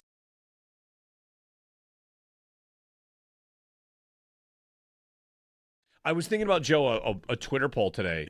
Top deck, as Joe just mentioned, is very steep. There are also entry points that are in front of the sections, and there's been plenty of stuff posted on social media, some railings, some stairways. How does the design get to a spot where those are in the spots that they are? Are there concessions made? Because, I mean, as we've talked about it this week, Jonathan, I didn't really believe it was a flaw. Feels like that's something that's in there because of something else. So how do you get to a design where the stairways are where they are, going from the 300 concourse to the 400 seats? Yeah, I mean, starting with just the building type, right? Stadiums in general or airports, right? These are some of the most complex buildings in the world that we have to deal with. When you think about that, all of design are trade-offs. And so one major thing that we wanted to do was alleviate as much congestion on the concourses as possible, create open views from the concourse. Old Highmark didn't have this, right? So Old Highmark, you're going into the, behind a wall, and you're going to get your food, to get your drink. So we wanted to keep those stairwells out of that concourse and put them on that leading edge.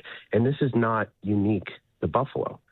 So there are over 20. There are 21 professional stadiums between the NFL and Major League Baseball, 14 of which in the NFL, that have the outboard stairs. It's common practice. It's a way to create those views from the concourse, alleviate the congestion. And so when you go in to get your drink, you can actually catch a view of the game. Is it also, I guess, a necessity to have them like that if you're going to have 360-degree viewing from the concourse? Because that's something that, of course, when we found out about the stadium, you can walk to the concession stand, walk to the bathroom. There are spots to stop, and that's true on all of the concourses. It is, and that was a key element in providing that protection for the fans. So when you have that opportunity to maybe duck in and get out of the elements for a minute, you go get your drink, but you still can have an eyeball on the game, and that's a complete departure from old Highmark, a noticeable difference.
Yesterday, Ty Johnson, Connor McGovern, Skylar Bell, Maxwell Hairston, Cole Bishop, and C.J. Gardner-Johnson, they were absent from practice. No official update on their status yet.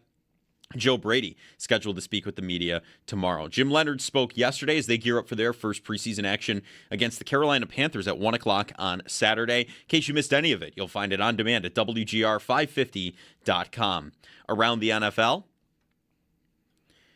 9 is no more, at least for now, as the Vikings have named Kyler Murray as their starting quarterback ahead of the preseason action. ESPN's Jeremy Fowler believes Nick Emmanwori, dealing with the ankle injury, has a chance to return in Week 1. ESPN's Adam Schefter believes Josh Jacobs could still be suspended by the NFL for violating the personal conduct policy. Schefter also believes it's within the realm of options that the NFL suspends Puka Nacua for his offseason incidents as well. In baseball, the Blue Jays, they bested the Red Sox 5-3. The Yankees beat the Mariners 4-1. And the Mets, they lost to the Braves 4-0.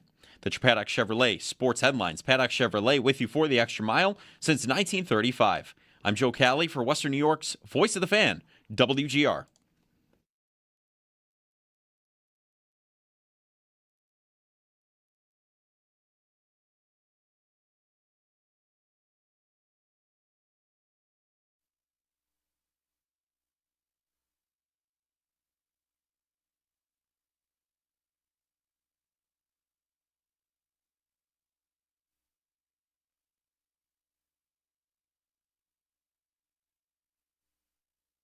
One major thing that we wanted to do was alleviate as much congestion on the concourses as possible, create open views from the concourse. Old Highmark didn't have this, right? So Old Highmark, you're going into the, behind a wall, and you're going to get your food, to get your drink.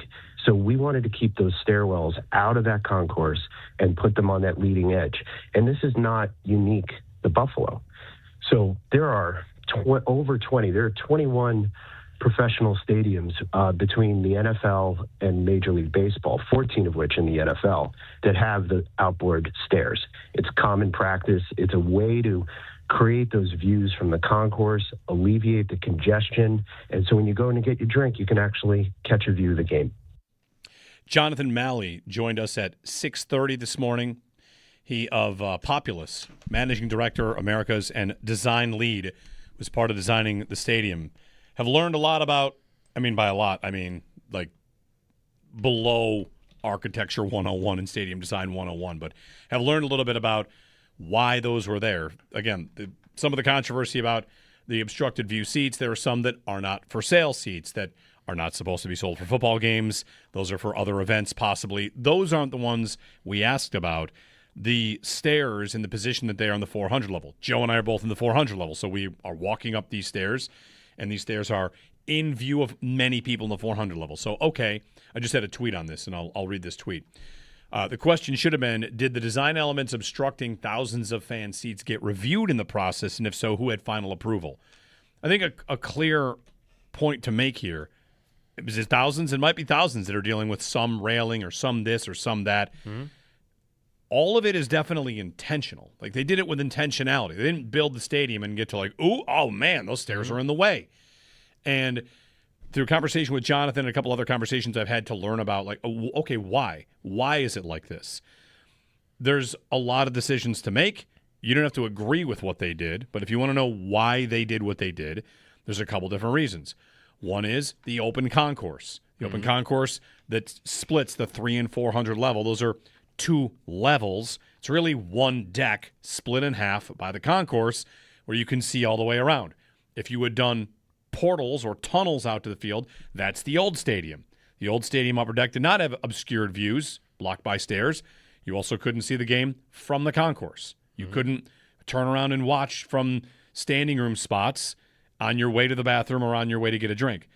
In addition to why the stairs are the way that they are, it's said because to put food and beverage, to get space in the concourse to be roomier for people to move around. That's something Jonathan relayed as part of why the design was chosen like that.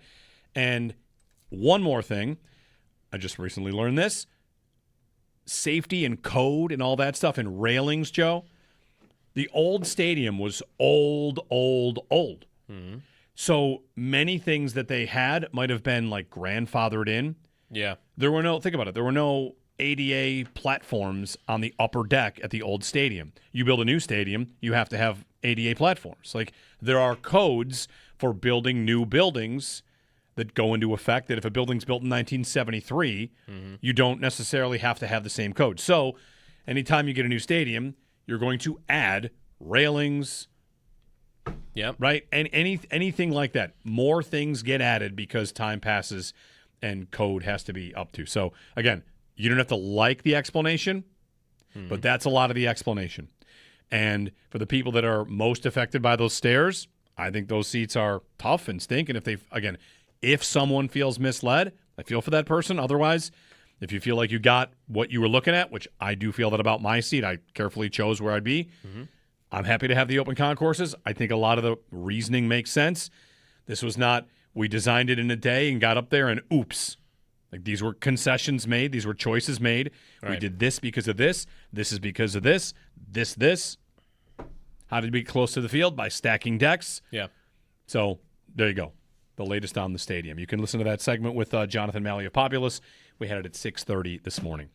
Time for Belknap Heating's Hot and Cold. Mr. Joe Kelly brings us takes that we debate if it's hot or cold. What does it mean? They're generally hot. I don't know. I'm not even sure what we're saying. If it's hot or cold, he brings us the takes, and we bring him the reaction. Okay. Brought to you by Belknap Heating. For more comfort and less ka-ching, give Belknap a ring. All right. So yesterday, we'll dive right in. We were talking about quarterbacks that could jump Josh Allen in a sense, right? And Justin Herbert was mentioned. I forget who else. Drake May was another big talking point there. But I would argue Justin Herbert has a better case to jump Josh Allen than even Patrick Mahomes has at this point. This season? I think there's more upside to Justin Herbert than Mahomes to get over Josh Allen this season. For this year, right? Yeah, this year, yeah. Okay. Sorry. Yes, I mean, Herbert has to do what? Win MVP and You're basically saying make the Super Bowl? Herbert's going to be a better quarterback than Mahomes this year. Essentially, that's the yes. take? Yeah, essentially, yeah. I'll buy that. Yeah. I'll buy that. But, okay, for there to be a Herbert-Allen debate at the end of the year. Right. Yeah, Herbert makes the Super Bowl. He has to win the Super Bowl. Yeah. Or make it. He has to make it. And maybe be incredible. And maybe beat Allen on the way. And he has to be incredible. Yes, he does. Can't win it because his defense is the second best in football, and he's a passenger. No. And like, he's got to throw big yardage and touchdowns, and like, he's got to be the catalyst for it. Everybody loves in the league Mike McDaniel as an offensive coordinator. Harbaugh wins everywhere he goes. here's a hot or cold. Is the case against the Chargers simply consistently that you hear, yeah, but the Chargers? Correct. It does not seem like a rational take. No, it does not. But every football fan knows that actually does mean something. It does. Yep. The Chargers are going to Charger. That's all Right. anyone will say to you. Yeah. If you were an can alien, go. Lennox, you're telling me that they're not going to be good because in the past they've had some weird stuff. Yeah, that's why. They're the Chargers. It's like they're the Mets. The Mets are the Mets. Right. Are they the NFL's Mets? Because the Mets have been good and have stuff go horribly wrong. The Mets, though, at least will mix in being terrible. The Chargers are always good. Right? For 20 years. Good-ish.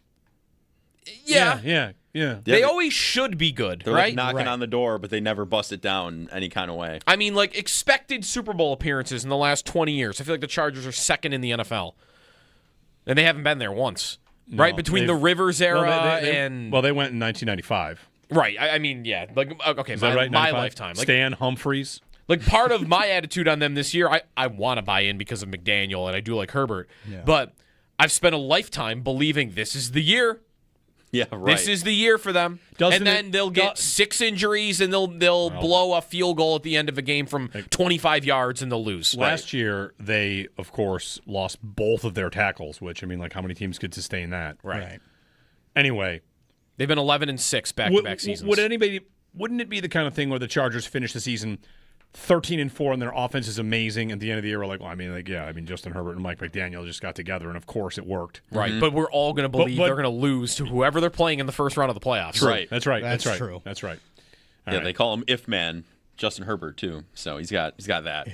If man? If Man, yeah. Nobody calls him If Man. Is that on his way? Hold on, I'm going to Pro Football Reference. If Man is very standard for Justin Herbert. Not a soul alive. Are you positive? I've haven't heard it heard from it. so many people. It's not I on haven't his heard Pro it, but Football it's Reference funny. page. Just because it's always a what if with him. If he could do this, Nicknames. he's an If Man. Herb. If I go out to the street right now and interview the first 100 people I see and say, who's If Man? You might get Lamar Jackson and Justin Herbert kind of mixed in there. I think would they'll say. think I'm thinking of a Marvel character that they've not seen the movie of yet. Maybe. That's also, that could be it. We got a Nick Costos take here for the second. On the New York Jets. The Jets are not like the Dolphins.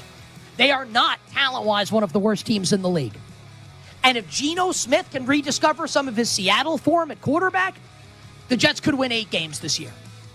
They could win 9 games this year. If Glenn and Reich are not disasters, this should be a team that come November is still in the playoff mix in the AFC.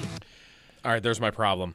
If 2 coaches who have kind of been disasters are not disasters, then they could win 8 games. Hey, remember that clown that should have definitely been fired Right, last year? right. If that guy doesn't suck, If they everything don't will be win fine. their opener, they're starting 0-4. They go Tennessee. Can they beat Tennessee? Maybe. Robert Saleh revenge game, by the way. And then they play the Packers, Lions, and Bears. You're going to lose those games. Cleveland, New England, Miami, Vegas, Kansas City, Buffalo, the Chargers, Denver, New England, Minnesota. Like this, I know. No, they are not the Dolphins. I absolutely agree with that. They They're should better be than the much Dolphins. tougher than the Dolphins. They have Right. much more talent than the Dolphins. But a contending team in the AFC for the playoff spot. I mean, maybe like 5-9 in the Hunt graphic. Right. But Sure. I don't know about that. They have. I don't mind their roster. I actually do think their roster is like it's serviceable. See, like what's David Bailey as a rookie? They added Minkah Fitzpatrick. Not that he's the same player. Their weapons are good. Line's better. I agree with the Geno Smith part of that. Like 2 years ago in Seattle, you get that version of him. Here's why I don't think they're getting that version of him. Everywhere I look, it's that coordinator hire so uninspiring that the game is just past Frank Reich at this point. That his last 2 stops, he never uses motion. There's not a lot of play action. No, there's not. Like there's just no, the things that are working in today's offense, Frank Reich is not doing when he was in Carolina or at the end in Indy. So in between that and Aaron Glenn, that's why I don't believe in it. I think they're the guys in charge of the offense and the defense are maybe the 2 I'd least want to have in the NFL of anybody that's in charge. Yeah, there's not much worse. Not much worse. I don't think they're getting the most out of Geno Smith because it's the offensive coordinator for me. Yeah. Right. Well, and the Bills, Patriots, and Jets if they make the playoffs, that AFC I feel like that won't equal out at that point. But Nate Geary is with the next take. Oh. The final take. Here we go. Sam Block tweeted out yesterday, J.J. McCarthy, Justin Fields, Zach Wilson, Dylan Gabriel, a bunch of quarterback names, benched. And said the NFL has a quarterback development problem. But Nate fired back with the NFL may have a development problem, but the glaring issue is that quarterbacks get overdrafted. All these guys stink. Quarterbacks regularly overdrafted in the NFL. Hot or cold? Not correct. It's the most important position. Makes total sense. J.J. McCarthy was the 5th quarterback drafted in his draft class, and the other 4 are good-ish starters on either good teams. Penix is a little. Oh, sorry, he was 4th?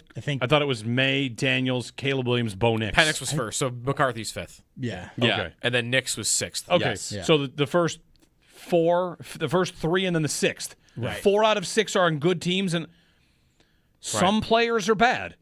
Some players are bad. Does the NFL have a wide receiver development problem? If one guy busts out of the first round as a wide receiver, is there a defensive tackle development problem?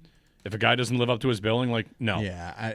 No. I understand the sort of thought, but If they were all good, would any quarterbacks get drafted in the league? Oh, we got 32 good ones. We don't need to draft any. Right. Yeah, Exactly. You would have no turnover. Yeah. No. Cold take, Nate. Wrong. Wrong. I think quarterback's too important. Sure, the hit rate's going to be lower, but yeah, I think it's 3 times as important. So 10 times. right. Yeah. It's just you can't value it enough, and so You could draft an offensive lineman in the 9th pick, and if it doesn't work out at tackle, they'll move him to guard and move him around. I don't know. He's one of 5 guys. He's the quarterback position is. That's not saying anything about offensive linemen. Just there's one guy on a team that plays. And I'd love to know who was it? Was it O'Connell? Is it possible? Was it the GM who's no longer there? How did that dude get drafted in the first round? After he won the national championship. Okay. But Michigan Handing the ball off. Right. Did you watch college football that year? They were not good because of him. No. is it? I think this is where I think the Nate point becomes somewhat understandable, is that this guy was on a great team. He didn't do anything, but he was the most important player on a great team. So maybe. I mean, he can't be that bad, but he really is kind of that bad. His running back that year finished higher in the Heisman than he did. Right. But I'm just saying, he's the guy that runs that team.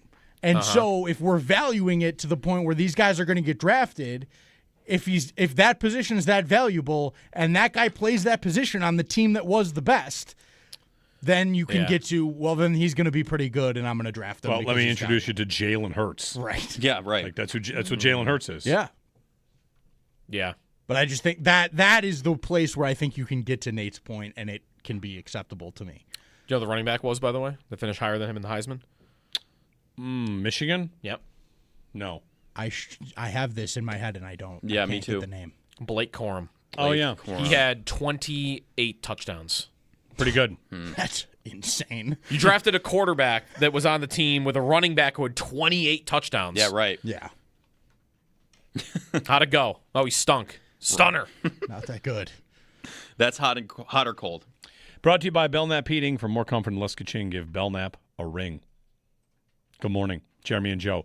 Joe Kelly, Owen Parker here as well. Owen, what jersey is that? What are we rocking today over there? Oh, it's a Wilco This jersey. is a Wilco. Yeah, this is from the Solid Sound Festival, the Wilco Gotcha. soccer kit. A soccer kit, a Wilco pretty- soccer kit. Yeah, I like it a lot. It's a good look. Yeah. It's a lot for me, but I rock it because it's my band. Sure. Not my band, my favorite band. I wish I was in Wilco. That'd be cool. You wish you were in Wilco? Of course. Don't we all wish we were in our Collared favorite band? Wilco soccer kit. They got a crest and everything. Oh yeah, there's even this cool, weird, futuristic logo. Yeah, crest. Two things. Speaking of bands, Borderlands lineup was the schedule was released. And we knew the lineup, the schedule, Yeah, of who's going when. Schedule is released. That's great. Also, there's going to be a partial eclipse today. Oh. Yes, Northern Hemisphere. You going to drive to Erie? No, Erie? why You going to drive to Erie? Why bring it up? I'm still upset about it. Sorry. What happened? Yell at Pat Hammer. When the eclipse happened, it was debatable whether or not it was going to be cloud cover, and Joe got in his car and drove on the advice of experts. Drove 2 hours west, or 1 hour west. Not 2 hours. I made it to Fredonia. And got out to try and see it. I was told, and you're playing the odds, right? The best chance you're going to have is get as south as you can get. I got as south as I could get. It was blocked. And then everyone here is like, I saw it. Yep, we saw it. Through the clouds, it actually was better. It was a little bit better. Like a little bit of cloud cover coming through. And kind of look right at the sun. Yeah, I mean, yeah, right at it. We could stare right into it. Would you guys say it's the best day of your life? Okay, enough. I haven't been married. I was sitting on my roof. Yeah, well, partial eclipse, Joe. And Imagine saying that. The best day of my life was the eclipse day. Yeah. Just trying to make you feel a little worse. There's a team we should get to at some point that how teams get silly with running backs in training camp. Yeah. Some team has invented a position for one of their running backs. I'm eager to hear. Yeah. Can I flex him in fantasy? Yeah, I don't think you're going to want to, but you could. Yeah. Paul Hamilton, he'll recap Bills practice coming up as well. Top of the hour. Jeremy and Joe on WGR.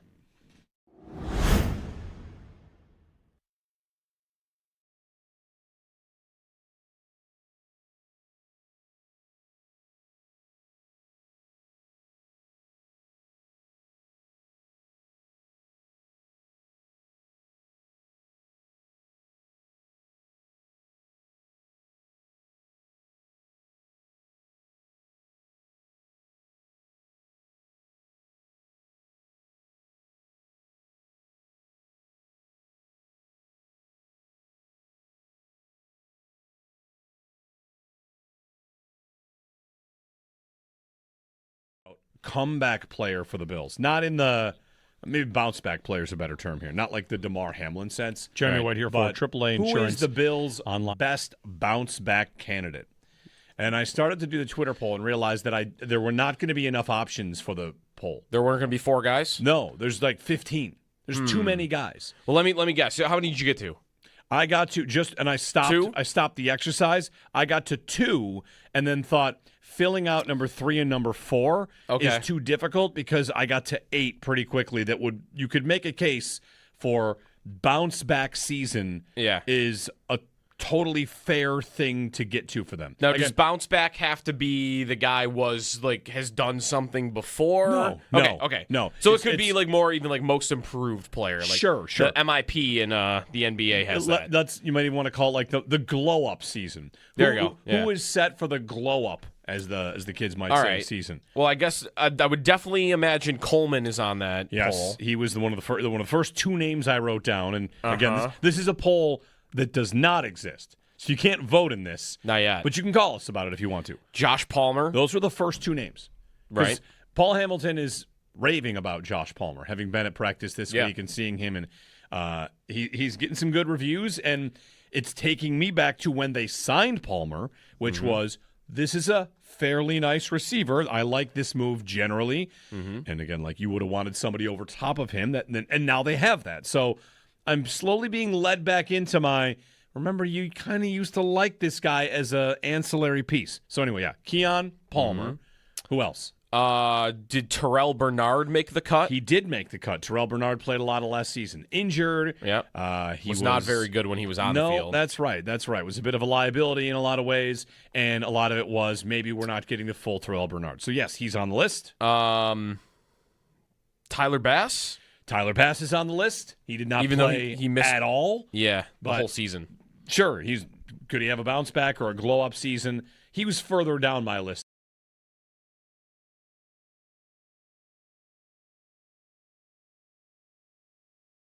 I want to go back to something I feel like you used to say about a Sean McDermott defense, and this is before he's fired, just that a Sean McDermott defense, the Bills often had their troubles tackling. They were not great tackling defenses. And our buddy Anthony from Cover One yesterday had the stat that last year the Bills were dead last in yards after contact per run.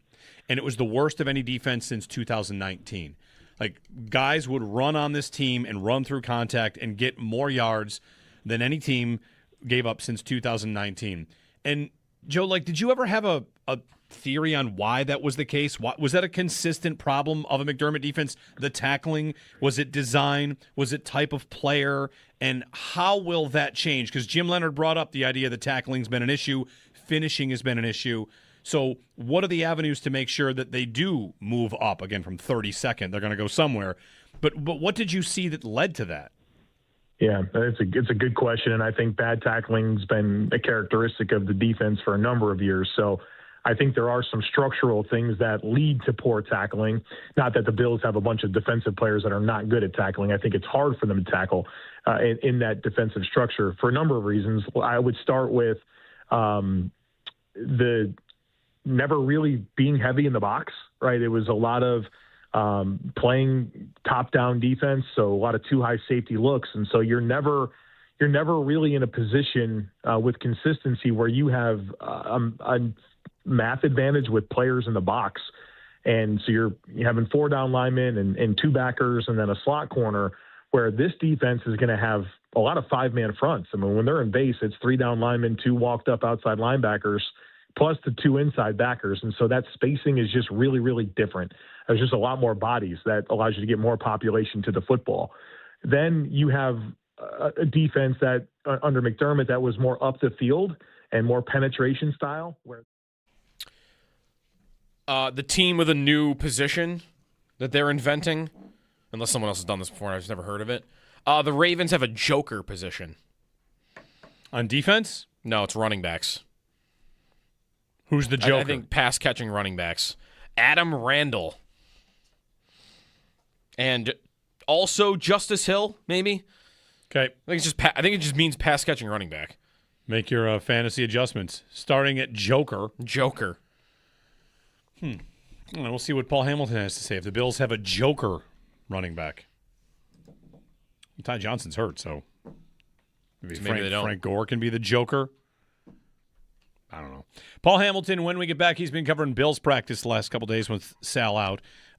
What he's noticed from Josh Palmer, D. Alford, who's also present for Keon Coleman and Spencer Brown's pressers. So get a quick check-in with the Bills as they have today off in prep for Carolina on Saturday for the opener of the preseason. Stay tuned. Paul Hamilton next.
For more comfort.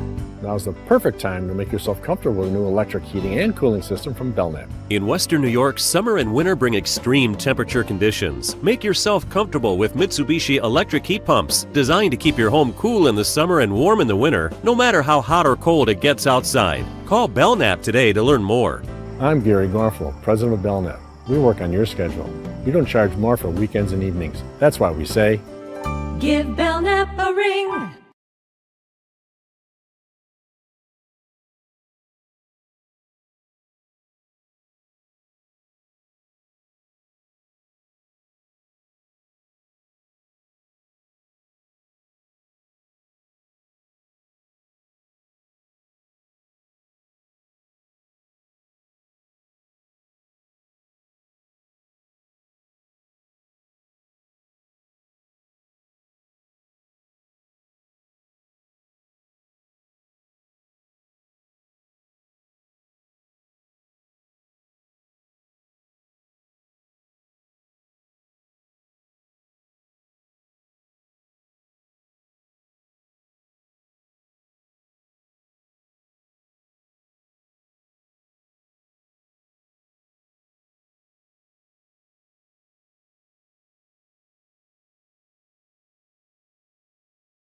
No practice today for the Bills. Yesterday, Ty Johnson, Connor McGovern, Skylar Bell, Maxwell Hairston, Cole Bishop, and C.J. Gardner-Johnson were absent from practice. No official update on their status as of yet. Joe Brady scheduled to speak with the media tomorrow. Jim Leonard spoke yesterday. I think the plan is for guys to play and get a taste of the scheme. As far as I'm concerned, guys are going to go play. To be determined a little bit on how much, but it's going to be exciting for guys to get out there and just kind of let it rip. As they gear up for their first preseason action against the Carolina Panthers at 1 o'clock on Saturday. In case you missed any of it, you'll find it on demand at WGR550.com. Around the NFL, 9 is no more, at least for now, as the Vikings have named Kyler Murray as their starting quarterback ahead of the preseason action. ESPN's Jeremy Fowler believes Nick Emenwari, dealing with the ankle injury, has a chance to return in Week 1. And ESPN's Adam Schefter believes Josh Jacobs could still be suspended by the NFL for violating the NFL personal conduct policy. Schefter also believes it's within a realm of options that the NFL suspends Puka Nacua as well for his offseason incidents. In baseball, the Blue Jays, they bested the Red Sox 5-3. The Yankees beat the Mariners 4-1. The Mets, they lost to the Braves 4-0. That's your Paddock Chevrolet Sports Update. Paddock Chevrolet with you for the extra mile since 1935. I'm Joe Cali for Western New York's Voice of the Fan, WGR.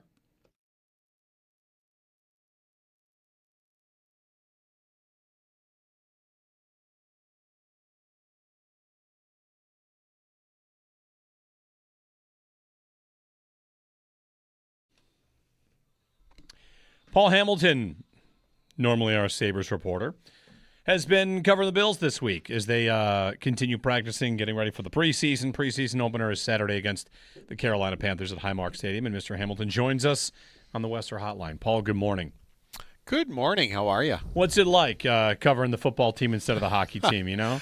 You're well, it's hotter. You're warm.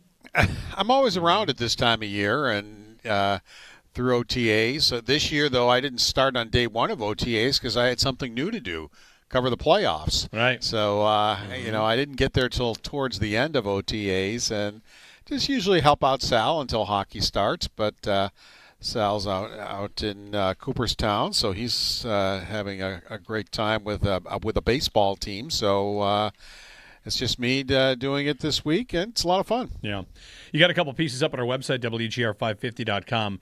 One about DJ Moore. And, Paul, there's the side of Moore that's been the star of camp with a lot of impressive plays. But you had an article about the chemistry with Allen and also Moore's kind of influence throughout the room there in the wide receiver room. Yeah, I asked him, if how he likes being a mentor, and he goes, you know what, I'm not really a mentor. He said, I'm more of, if you want to watch what I do, that's great. and maybe if you get something out of it, that's great. But he said, I'm not sitting there, putting my arm around some guy saying, okay, this is how you do things or whatever. He said, of course, he will answer questions and anything that a young receiver might have for him. But he seemed kind of uncomfortable with that word of mentor, with the guys. But they certainly look up to him. I mean, Shakir couldn't say enough good things about him. Keon Coleman yesterday talked about how close they are, and as he said, he's been watching him since Carolina before he even met him, and now that he's on his own team, he gets to same thing. Not necessarily, of course he's there for questions, but he watches a lot of what he does to get prepared for a practice, prepared, for a meeting, those types of things, as Coleman tries to grow. Right. And mature, right? Because for Coleman, Paul, it's two-part. It's what's happening on the field, and then for him it's also been a bit about what's happening off the field. Yeah, and it's a shame because, think back to when Keon Coleman got here. He wasn't really an NFL receiver yet. I mean, he had a lot to learn, just to learn to be an NFL receiver. And then he let a lot of other things get in the way, like being late for meetings and getting himself, team suspended where, he wasn't in the lineup because he was late for a meeting. And it's not like it just happened once. So that I think hurt his growth as he tried to learn to be a receiver. And two good examples. 2 days ago, they're doing goal line. He does, he makes a really nice move inside the end zone. He beats D. Alford, who's had a great camp. Here's a guy who's known nothing more than playing for the Atlanta Falcons for 4 years, and this is the first time he's been on another team. And he had done a great job on Palmer the play before, but Keon beats him for a touchdown. But yesterday, you could just see, Keon running the route. It wasn't sharp. It just seemed like it was a little bit lazy. And Alford jumped him, had an interception of Josh Allen, and and snuffed out a drive. And it was just basically because Coleman didn't do the right move at the right time, and it just seemed like he was a little bit lost on that route, and Alford took advantage of it. So in 2 different days right in a row, you still got to see the good of Keon Coleman, and you got to see the not so good of Keon Coleman. What does Moore look like to you, Sal? Or Paul, excuse me. Moore has just looked solid, and I almost say Josh Palmer may look better with some of the things Josh Palmer does, and DJ Moore has been very good. You watch him running routes. There's a precision in what he does on the football field. It just seems like he's always open. Now, we have to understand, and we all do, that it's training camp and what we see in these practices, because you have to understand also, if you haven't seen one of these practices down at St. John Fisher, there's a rush on Allen, and they have to decide, well, he probably would have gotten sacked here because he's not going to get sacked in practice. So, was it a play where it never even would have happened?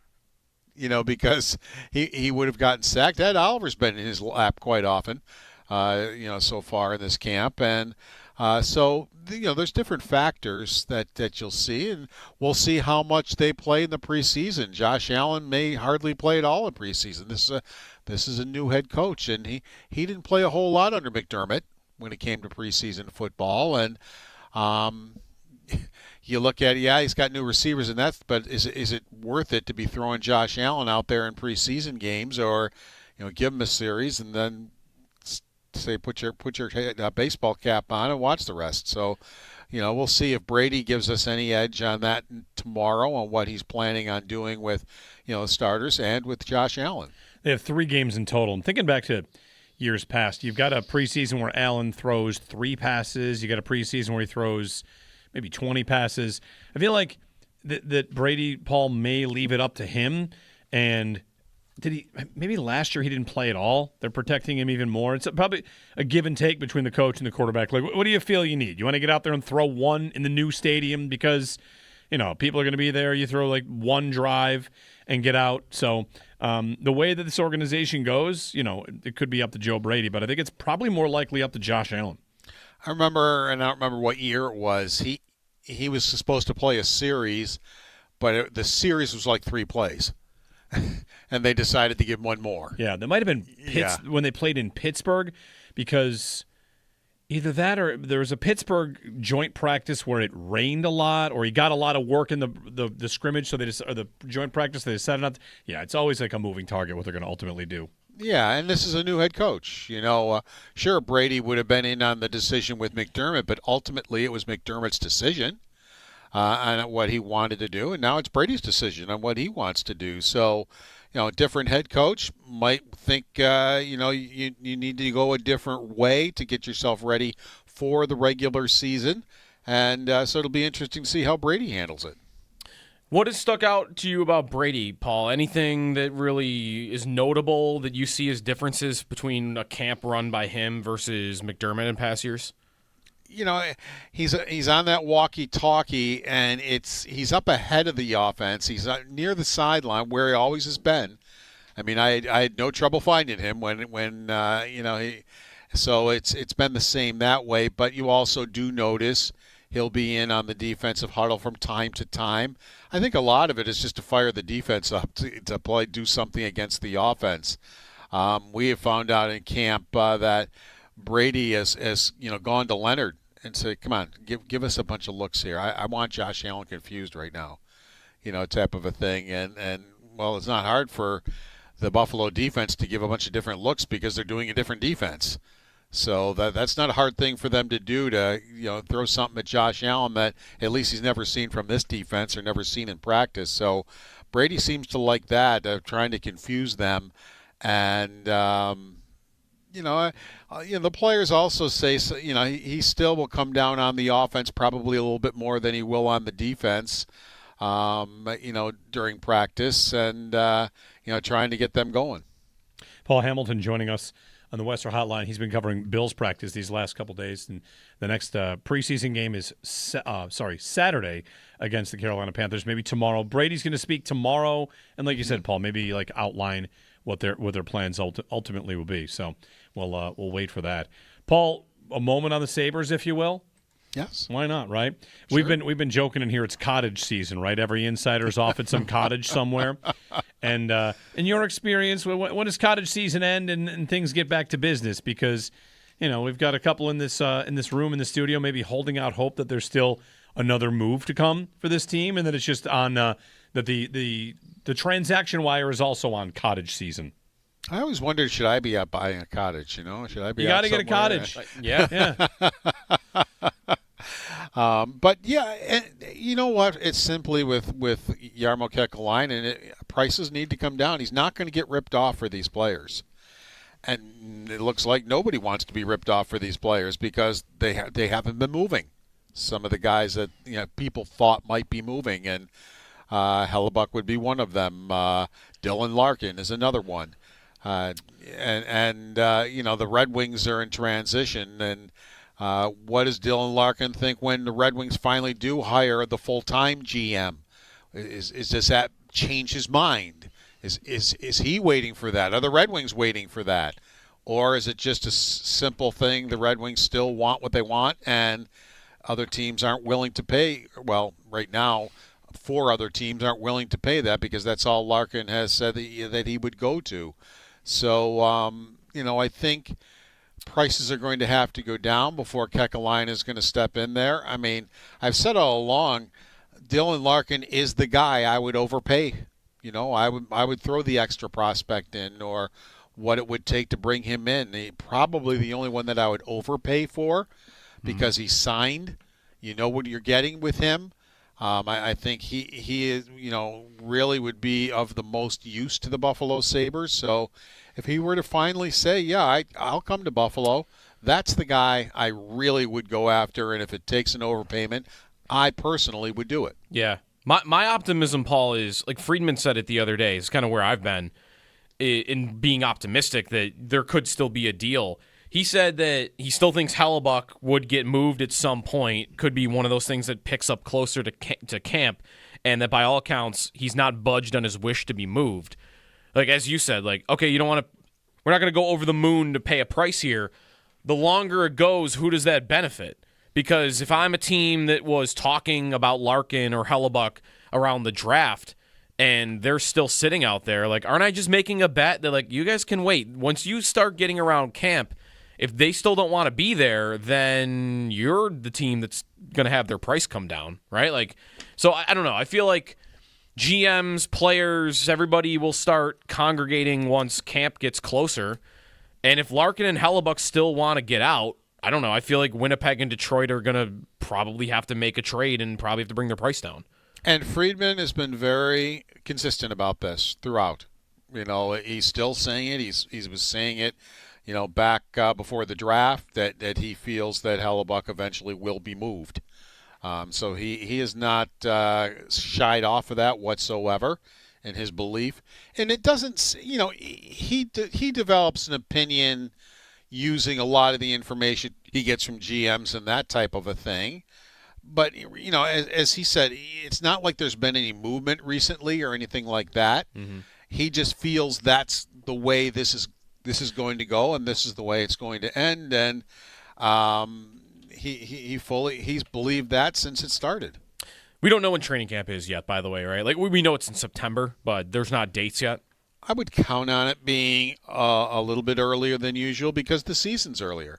Right. I mean, this is the earliest the season's ever started. I mean, I'll be on my way to the first game in September. It'll be played in October, but I'll be, that's a drive, so I'll be hopping in my car to Columbus the day before on September 30th on my way to the first game. So, we do know the prospects. It's not a tournament anymore. And I've been asking questions, and I haven't found out why. Why did all the teams leave? I mean, all but Boston left. I mean, they had a good tournament for years there. Eichel was the first one that they had when Eichel was a rookie here. They used to go to the one in Traverse City.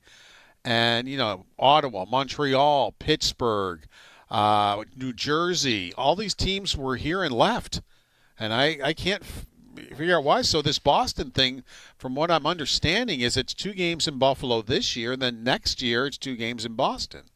Is that the way they're going to do it? So, that's a little bit earlier, and that's right before the start of training camp. That comes up where, they play those games, and then right afterwards, camp is coming the next week. Usually the veterans will come in around Wednesday or Thursday.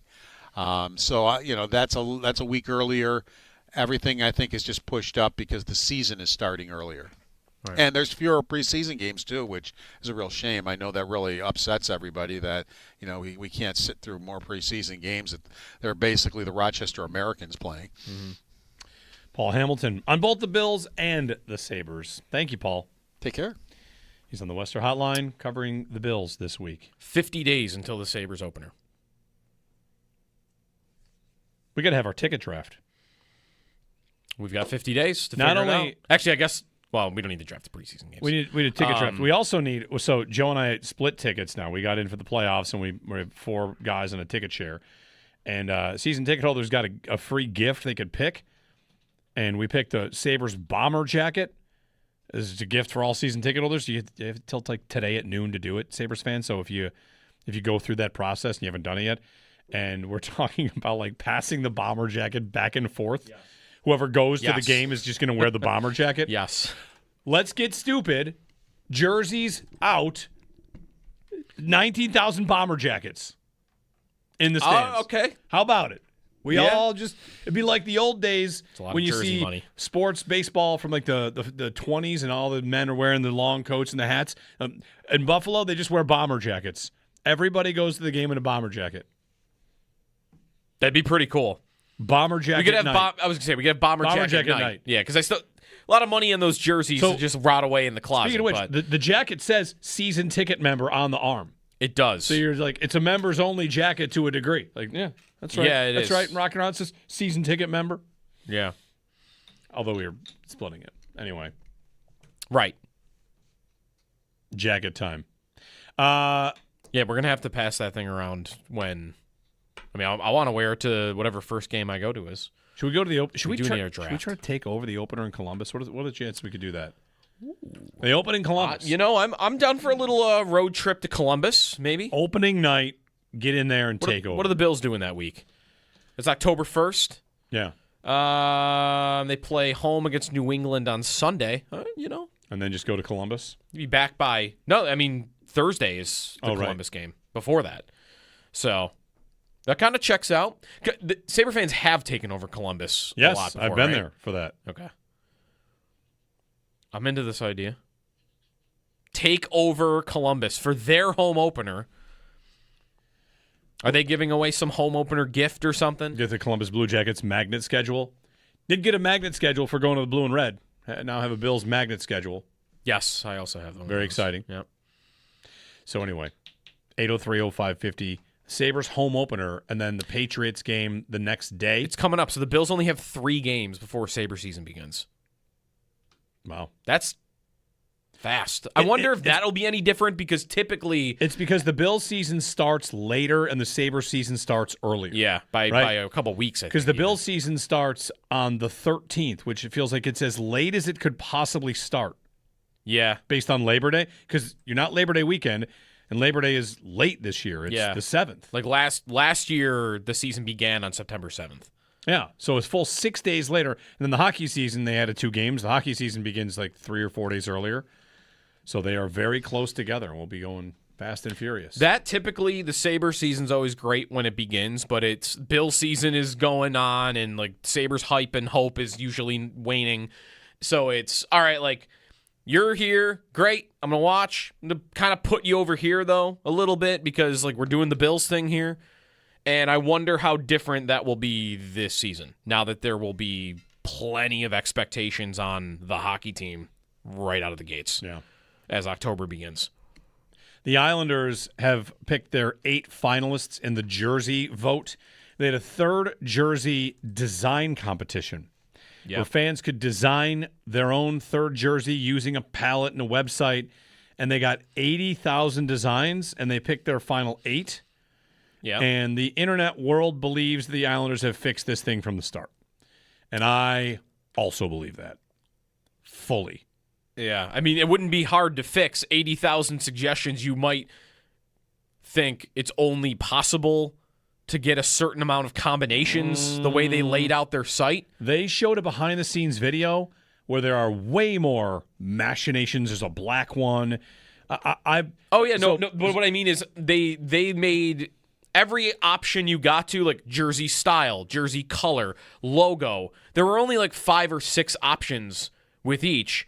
So what I'm thinking is they picked out their 8 jersey combos from the start and just knew if we get 50,000 people to submit, the jerseys we like will be submitted. Right. Because there's only so many combinations. Well, they have 8 finalists, and each of them has like 2 versions, one that's navy, one that's orange.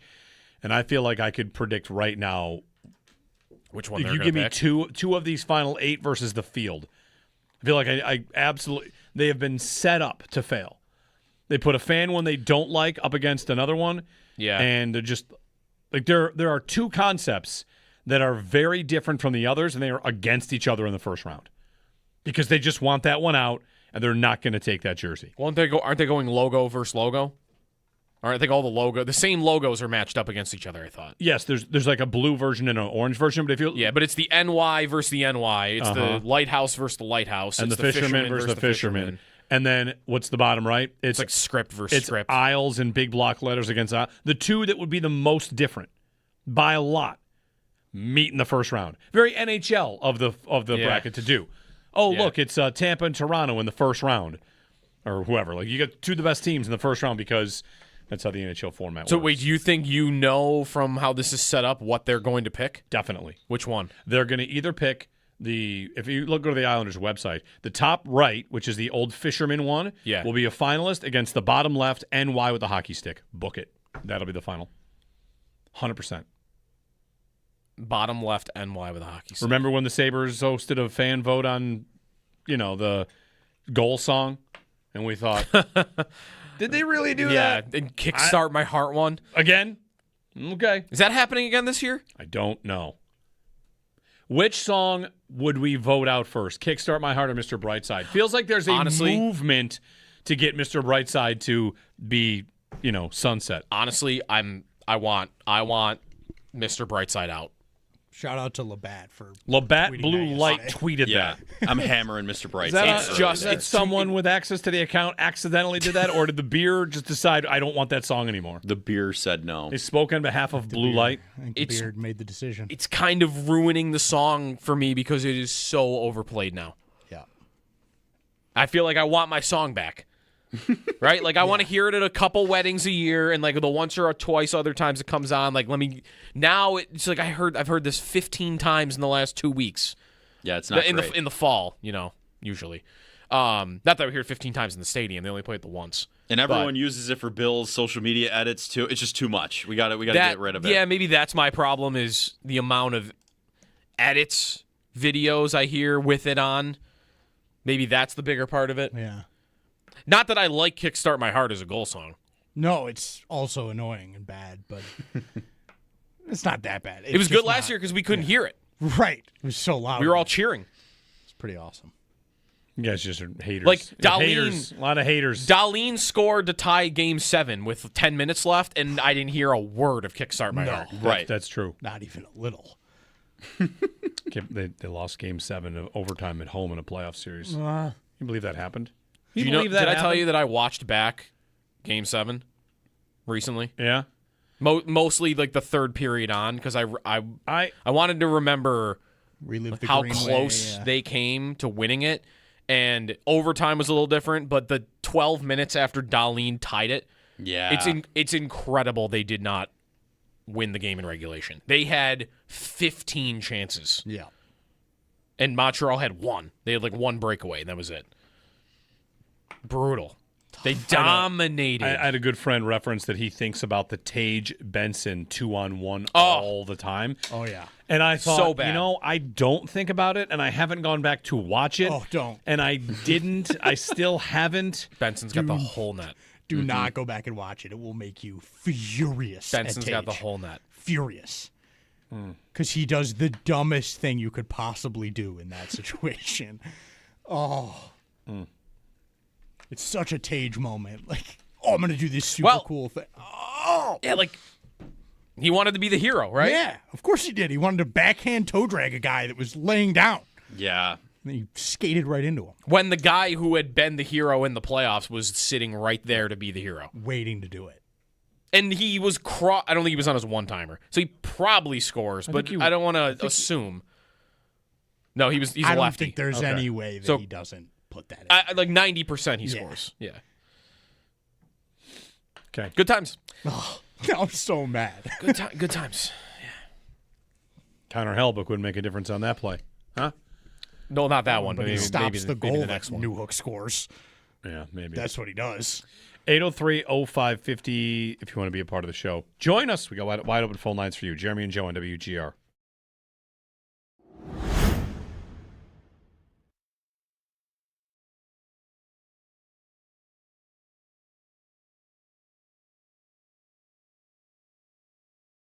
This defense under Leonard will be more gap control. And so it's a lot less up the field. And when you're playing up the field, I think that puts yourself in more challenging positions to get. I want to go back to something I feel like you used to say about a Sean McDermott defense, and this is before he's fired, just that a Sean McDermott defense, the Bills often had their troubles tackling. They were not great tackling defenses, and our buddy Anthony from Cover One yesterday had the stat that last year the Bills were dead last in yards after contact per run, and it was the worst of any defense since 2019. Like, guys would run on this team and run through contact and get more yards than any team gave up since 2019. And, Joe, like, did you ever have a theory on why that was the case? Was that a consistent problem of a McDermott defense? The tackling? Was it design? Was it type of player? And how will that change? Because Jim Leonard brought up the idea that tackling's been an issue, finishing has been an issue. So what are the avenues to make sure that they do move up again from 32nd? They're going to go somewhere. But what did you see that led to that? Yeah, it's a good question, and I think bad tackling's been a characteristic of the defense for a number of years. So I think there are some structural things that lead to poor tackling. Not that the Bills have a bunch of defensive players that are not good at tackling. I think it's hard for them to tackle in that defensive structure for a number of reasons. I would start with the never really being heavy in the box, right? It was a lot of playing top-down defense, so a lot of too high safety looks, and so you're never really in a position with consistency where you have a math advantage with players in the box, and so you're having 4 down linemen and 2 backers and then a slot corner, where this defense is going to have a lot of 5-man fronts. I mean, when they're in base, it's 3 down linemen, 2 walked up outside linebackers, plus the 2 inside backers. And so that spacing is just really, really different. There's just a lot more bodies that allows you to get more population to the football. Then you have a defense that under McDermott that was more up the field and more penetration style, where this defense under Leonard will be more gap control. And so it's a lot less up the field. And when you're playing up the field, I think that puts yourself in more challenging positions to get good angles to the ball.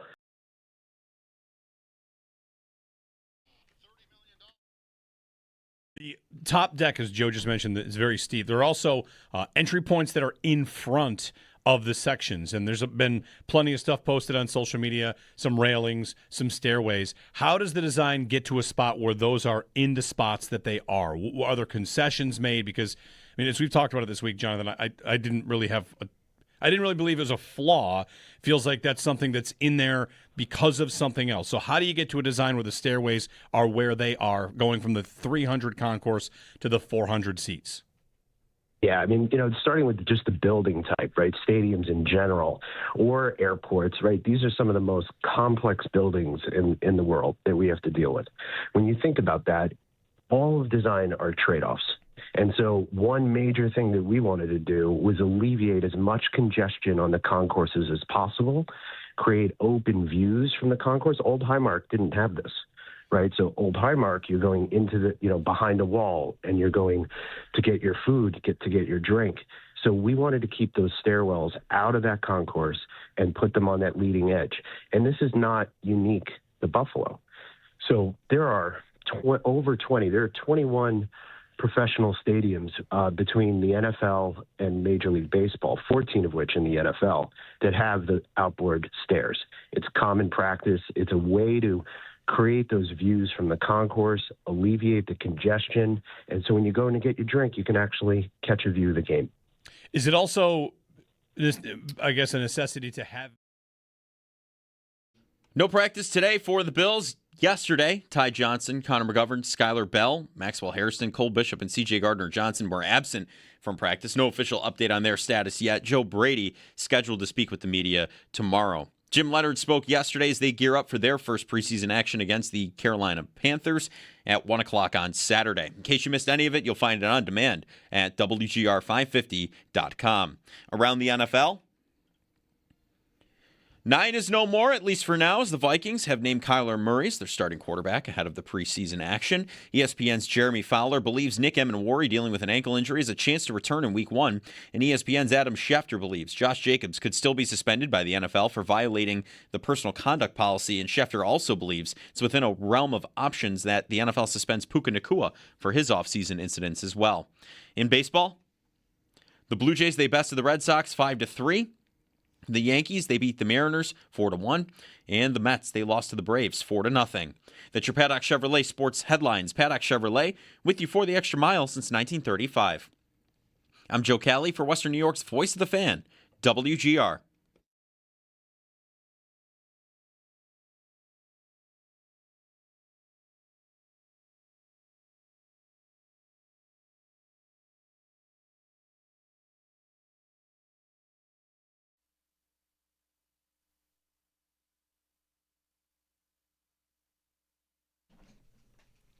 It's you're going through the interview process. There's a playbook, right, that if I took a job somewhere else I couldn't do because not many people can do what Josh can do, right? And there's plenty of those moments, and there's plenty of those moments that he's like, no, I need to do this, like put me in this position, like give me that play call, where I'd be like, ooh, this is a little tough. But like I said, there's way more of those moments than the alternative of like, oh, we love this, and then it's like, what is he doing? Right. So it's a lot of fun to coach him. He keeps he keeps it fun. He keeps it competitive, and we're all chasing the same thing. Joe Brady, Bills are off today. Maybe an update on some injuries tomorrow ahead of the preseason opener, which will be against Carolina on Saturday. Jeremy and Joe, good morning, everybody. Partial eclipse today. I think it peaks. It starts in the noon hour and goes to like 2, but it's going to block out about 10% of the sun and no totality. 10%. I don't get out of bed for anything other than totality. I was going to say, because it really doesn't look that different, I don't think. It's just 10%. 10% of the sun. Yeah. Might feel a little cooler. Yeah? I was on for a couple years ago. 10% cooler? There was one a couple years ago. I was on a beach in Florida, and it happened, and the temperature noticeably went down.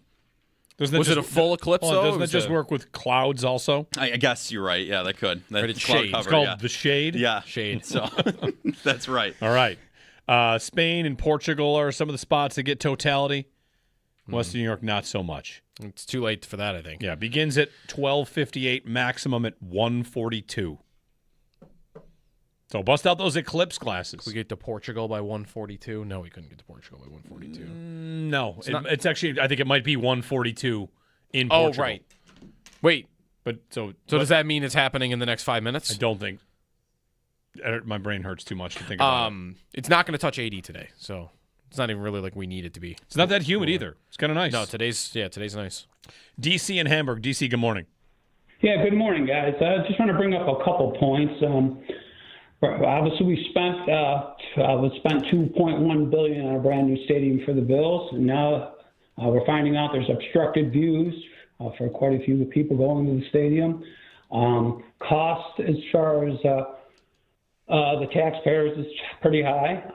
Also, rain coverage in the new stadium, not that good. We're finding out now. Also, we just found out that for a family of 4 going to the Bills' new stadium, highest cost in the NFL was just released as well.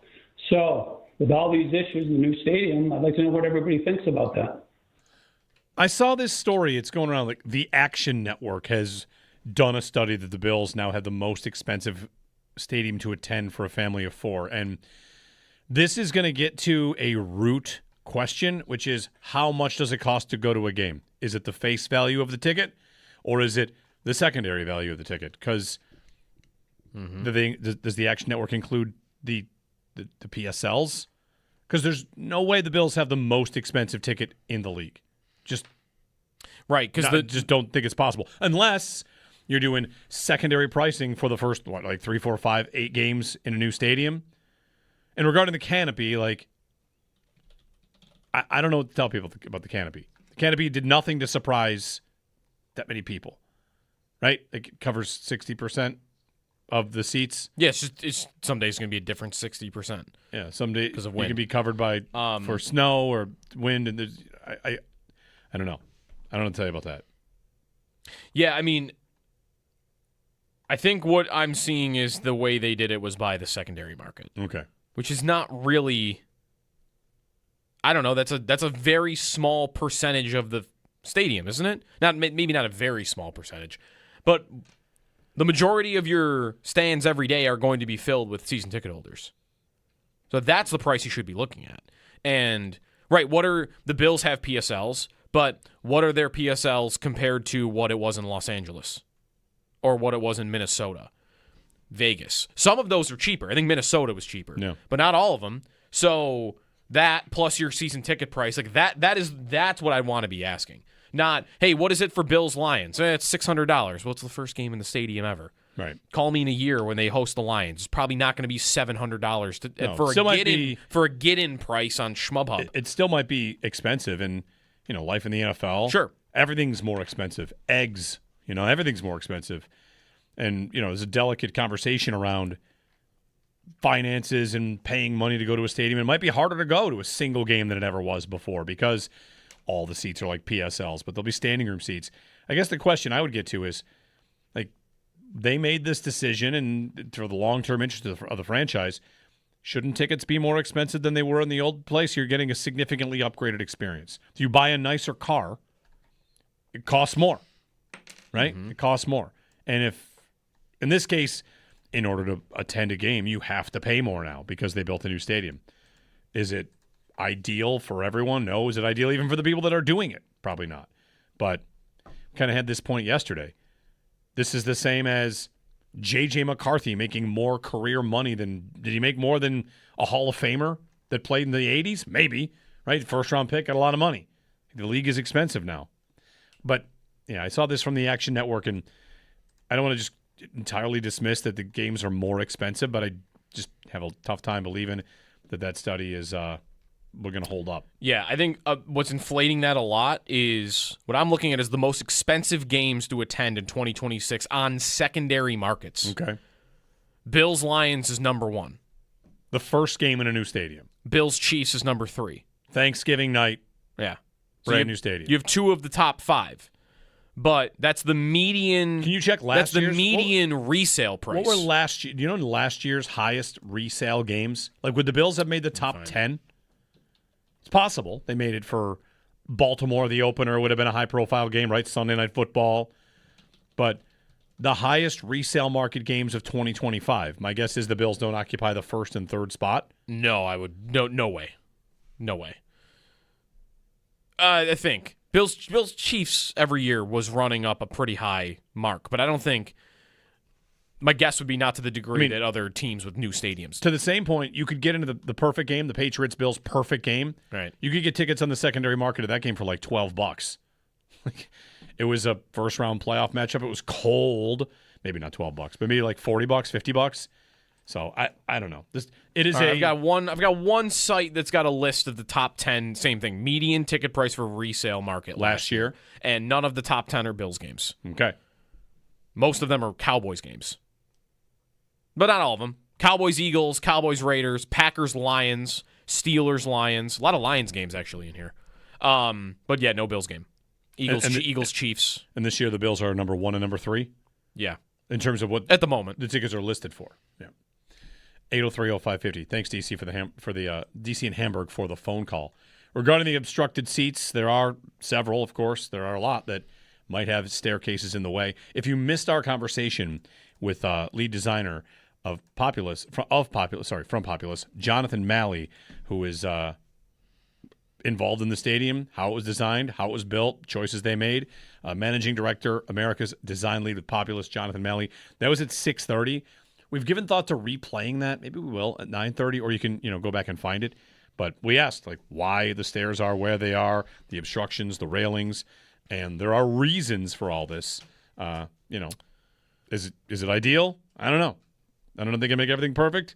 Could they have made better decisions in certain ways? I'm sure there's a case to be made that they could have. I'm also looking at the chart that the Action Network put out, 16 most expensive NFL stadiums for families of 4, and they include 4 tickets, 2 beers, 2 soft drinks, 4 hot dogs, and parking. Okay. They include all of that. And I don't know where or how they're arriving at choosing, parking, for instance. Of the top 16, they have the Bills listed as having the most expensive parking by a lot. They got a number of $132 here. To park? For parking. They have the Patriots listed at 0. So I don't really know how they're arriving at some of these. And they don't say it. I'm looking at the bottom for how they got there, and I don't see how they got there. You can definitely go to a Bills game without paying $132 to park. I don't even know what is the most expensive parking. Did they just choose the most expensive parking for each stadium? That might be in a certain lot with your season ticket. You could park, a half mile away for $30. But even that, you're telling me there isn't $130 parking at SoFi in Los Angeles? So I don't know. Yeah.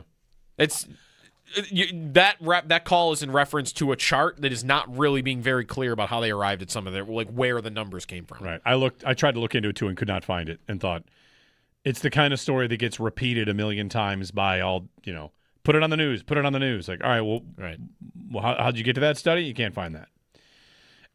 It also says here there's a child policy column here as well. The Bills says under 2 in for free. A lot of other stadiums do it by height. Under 32 inches tall. One thing about 2 and under free, you don't have to bring birth certificates to places that do that. Like if you're going to some amusement park and they say 2 and under or under 2 only, and you bring yeah, they don't ID 3-year-olds. Right. Small parenting. Minnesota's policy is that they probably already know. Under 36 inches tall per one adult. Okay. So you couldn't bring 2 kids under 2 yourself, but you and your wife could bring 2. I think is how that reads. Gotcha. All right. The camper lot pass I know got more expensive at the new stadium. We don't have the new camper lot pass. Had the old one. But the camper lot disappeared for multiple seasons as they were building the stadium. The old camper lot is basically where the jumbotron, I want to say the far side jumbotron, away from the Bison. That's where the camper lot was. Right. I know because when we were there, I got one of those phone updates like, oh, this day 5 years ago, and it like tagged us as in the stadium when we were in the camper lot. Yep. From years past. Anyway, 803-0550, 1-888-550-2550 to join us. Jeremy and Joe here on WGR.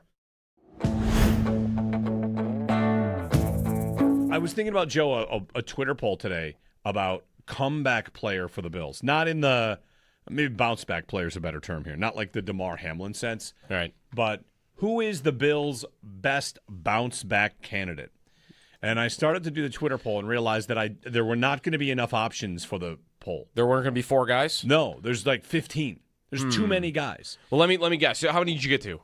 I got to and I stopped. 2? I stopped the exercise. I got to.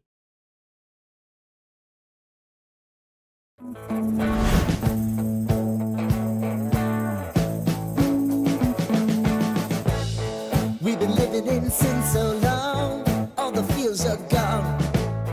Fella stopped me on the street last night, said everything's alright. Roller coaster, make it through the day alright.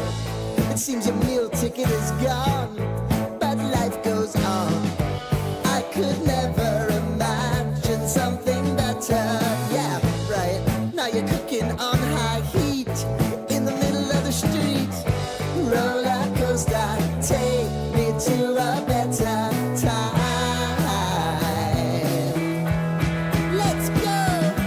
All sing your high line with the roller coaster of life. It's time to all choose your timeline on the roller coaster of life.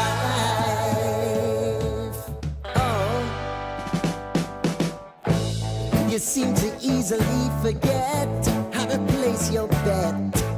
When everyday life gets you down, you gotta steal the crown. Got to own it. Don't bitch and moan about it, please. God forbid you scrape your knees, and it's nothing to sneeze at. Oh, I've told you over and over again. You gotta get both hands around it and make your own plans. Roller coaster, it's taking over. It's about time. Oh, all sing your high line on the roller coaster of life. You've got to all choose your timeline with the roller coaster of life.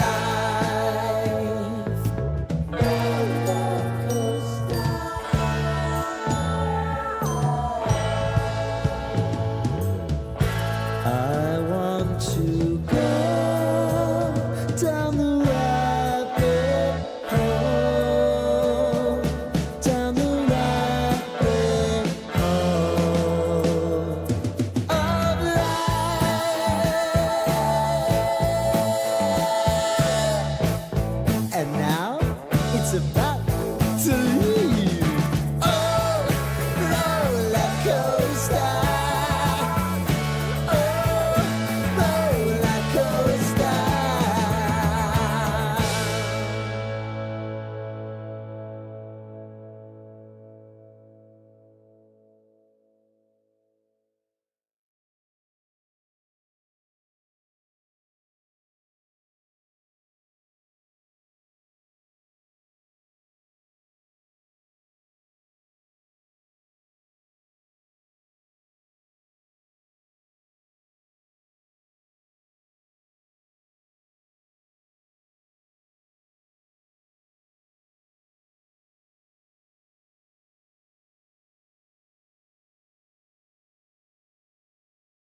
you can be caller 3 to win tickets. That's right. We're going down to 3 now.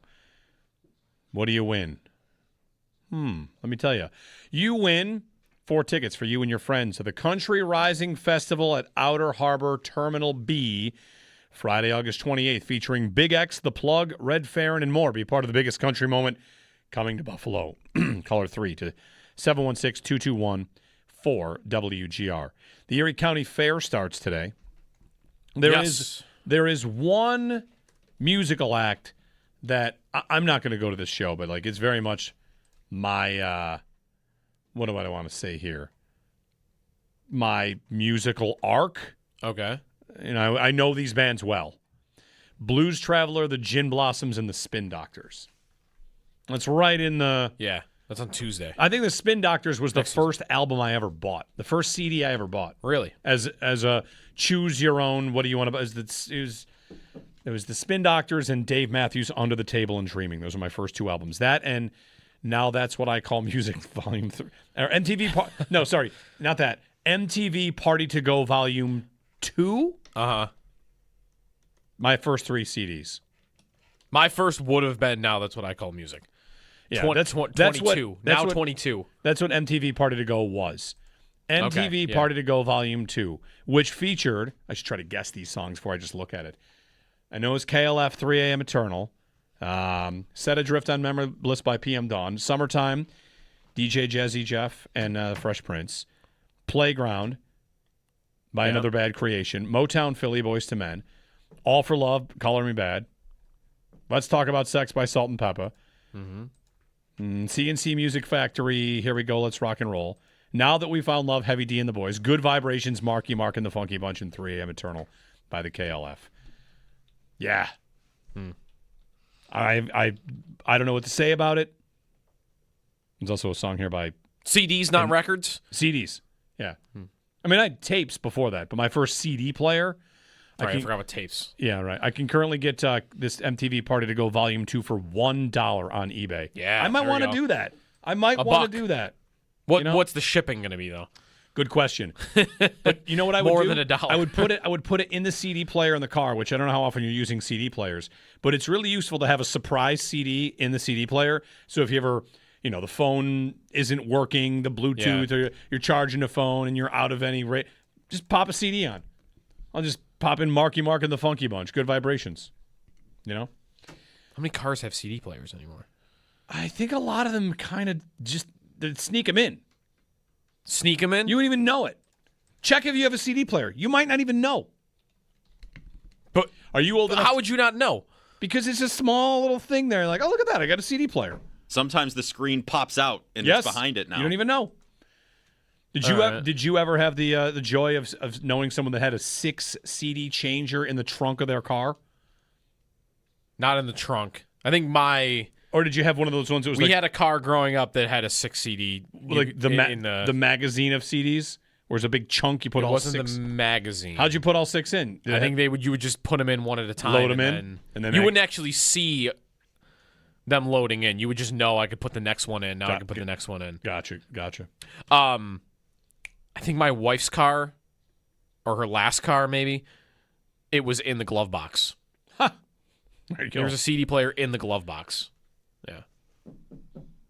There's a monster truck smash at the Erie County Fair. Ultimate Night of Destruction. Might want to look into a demo derby. Maybe. Anyway, Erie County Fair starts today. That's usually the sign of the end of summer. That's what they say.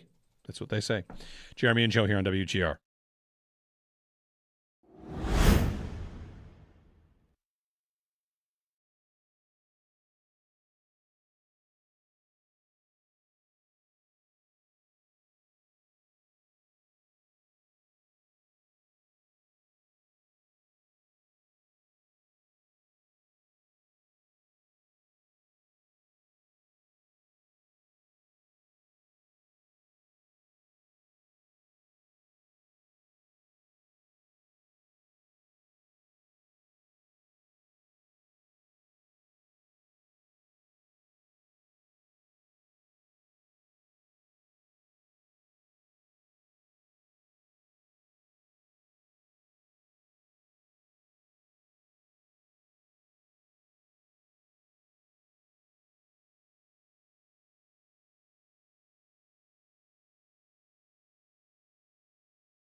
No practice today for the Bills. Yesterday, Ty Johnson, Connor McGovern, Skylar Bell, and Maxwell Hairston, Cole Bishop, and C.J. Gardner-Johnson, they were all absent from practice.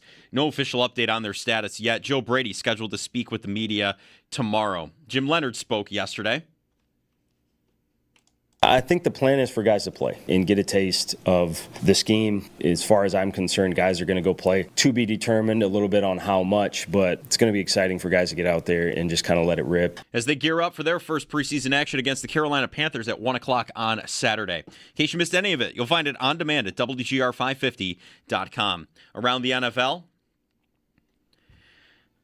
9 is no more, at least for now, as the Vikings have named Kyler Murray as their starting quarterback ahead of the preseason action. ESPN's Adam Schefter believes Josh Jacobs could still be suspended by the NFL for violating the NFL personal conduct policy, and Schefter also believes it's within realm of options that the NFL suspends Puka Nacua for his offseason incidents. And Saints coach Kellen Moore said Cam Jordan, dealing with a hamstring injury, will miss time and it could linger into the regular season. In baseball, the Blue Jays, they bested the Red Sox 5-3. The Yankees beat the Mariners 4-1. And the Mets, they lost to the Braves 4-0. That's your Paddock Chevrolet Sports Update. Paddock Chevrolet with you for the extra mile since 1935. I'm Joe Cali for Western New York's Voice of the Fan, WGR.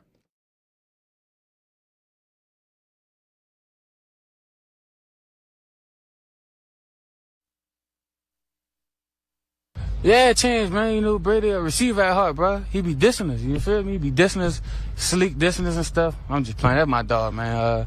Our relationship's still great, man. Still the same. Still get to joke around with him.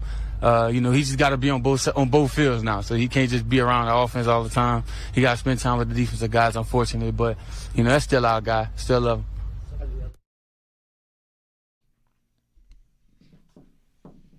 Keon Coleman. He's going to get peppered with targets on Saturday, right? On Saturday, Yeah, he Saturday. will. Yeah, I could see that. More than Skylar Bell? Yeah. Yeah, probably. Has he done a lot in preseasons already through two that's a seasons? good question. That's a good question. He has. Let's see. I remember nothing about. Let's play a game. Something from last year's preseason. Okay. I got Coleman having, by the way, 20 career preseason yards. Okay. It's not a lot. It's not much. Something from last year's preseason. Yeah. What happened last? So who'd they play? Start with there. That's the first. That's the first challenge. Step one. Who'd they play? The Buccaneers. Yes. Wow. Tyrell Shavers. Yes. Great catch. Yes. Oh, Great- they got murdered by the Bears. They did. They did. Got They lost. annihilated by the Bears, didn't they? Yes, 38-0. Yes, Oh, yeah. That'll happen. I just saw a quote from Ben Johnson saying he wants to outpace the Denver Broncos 2013 team, who scored 37 points a game. He said, I want shutouts and I want blowouts. I love that guy. Oh, man. The Bills were out. He's not trying to thread a needle here. He's just put as many points on the board as possible. The Bills were outgained in that preseason game 528-180. Whoa. Yeah, I remember. And then, of course, as we all know, the season was a complete disaster, and they were bad. Right? Yeah. I remember the day after. I don't know if it was a Monday or what it was, but we came in and there were people that were calling like, I'm worried about this. Yeah. Okay. Ian Wheeler, 80 yards and 2 touchdowns on that game. Now plays for the Bills. There you go. Plays They for were. the Bills. He's going to play on Saturday. Okay. There you go. One thing from last preseason. Tyler Bass kicked. In one of the games. One of the One games. game, yeah. And then that was a pretty big, Yeah. what are we doing here? Ray Davis was kicking field goals. Like, I've got this Right. Bears game open, and Caden Davis. Is that Ray Davis? No. There's a Caden Davis that kicked in that game. But you're right, Ray Davis kicked field goals. Yeah, we were ready for week one. It might have come down to Ray Davis there. And then Prater came through. You're missing the only home preseason game they had. Oh. Home preseason last year. Yep. Didn't they lose another one to another bad-ish team? Yes. Ugh. Yes. Arizona One of the New Yorks? wouldn't travel that far. It's one of the New York teams. It's the Giants. There was a Jackson Dart Oh, that's right. coming out party a little bit. He did really well in that game. Right. Really well in that game. Jameis Winston played in that game. Russell Wilson played in that game. Tommy DeVito played in that game. That's right. It was the carousel. Yeah, no Josh Allen. I'll take your word for it. They gave up a bunch of points again, right? And it was kind of, they did this twice. 34-25. They went 0-3 in last year's preseason. They did. Didn't the Bills have a long run of winning games in a row? No, sorry, they went 1-2. They beat the the Bucks. They beat the Bucks. Okay. But they had a stretch going there. Yeah, Baltimore had the longer stretch though, right? Where they won all their preseason games. Yeah, I remember that. They had like a 9-year win streak. Yeah, going. The Bills, I remember under McDermott they were in Chicago and they were down 24 and won in the fourth quarter. A.J. McCarron comeback. He came back and won it. Allen threw a 70-yard pass out of bounds, his first pass of his preseason career. That I remember. That was at home. There's the 2 long Christian Wade plays. There's the touchdown run, and then he had a screen pass that I think was more impressive that went for like 80 yards or 60 yards. I don't remember what it was. I was driving in. We were talking about things I wonder about. Here's something I thought about on the way in. How many stadiums have a defining characteristic that's not really football related? And what I mean is this. If you think about the Cowboys Stadium, they have the sun, right? The sun's on the field. That design flaw. That is affecting the game. Yes. They have curtains and they don't close them, which is odd. This year they might. They're looking at. Jerry Jones said they're looking into blinds. Right. How many stadiums have a thing that affects the game in a way? Kansas City, Arrowhead has this. It's maybe not exactly as widely known as it could be or should be. Arrowhead at night has more drops by receivers than any other stadium by a lot. The lighting at Arrowhead at night is bad for receivers.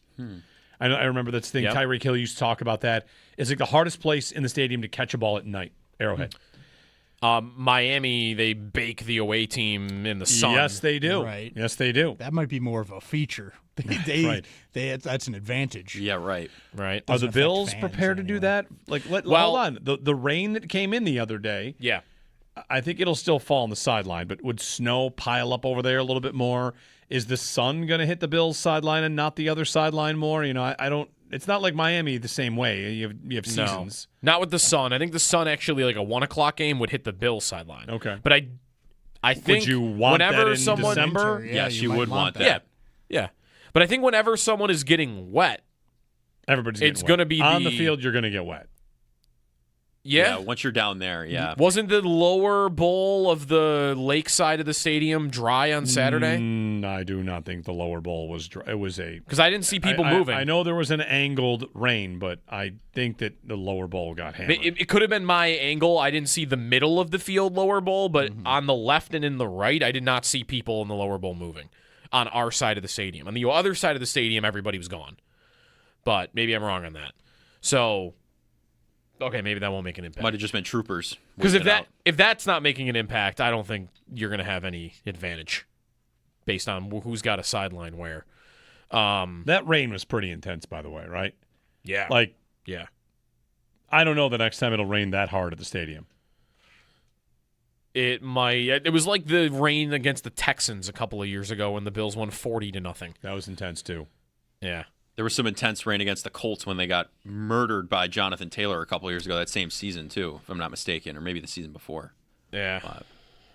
It doesn't rain like that very often, you're right. Yeah. I mean, beyond that, like Chicago's always had really windy days. Soldier Field is not good at keeping wind out, right? It's very cold. And it's very cold. Doesn't the Commander Stadium kind of fall apart? Wasn't there that video of Jalen Hurts almost getting toppled by a fan? Yeah.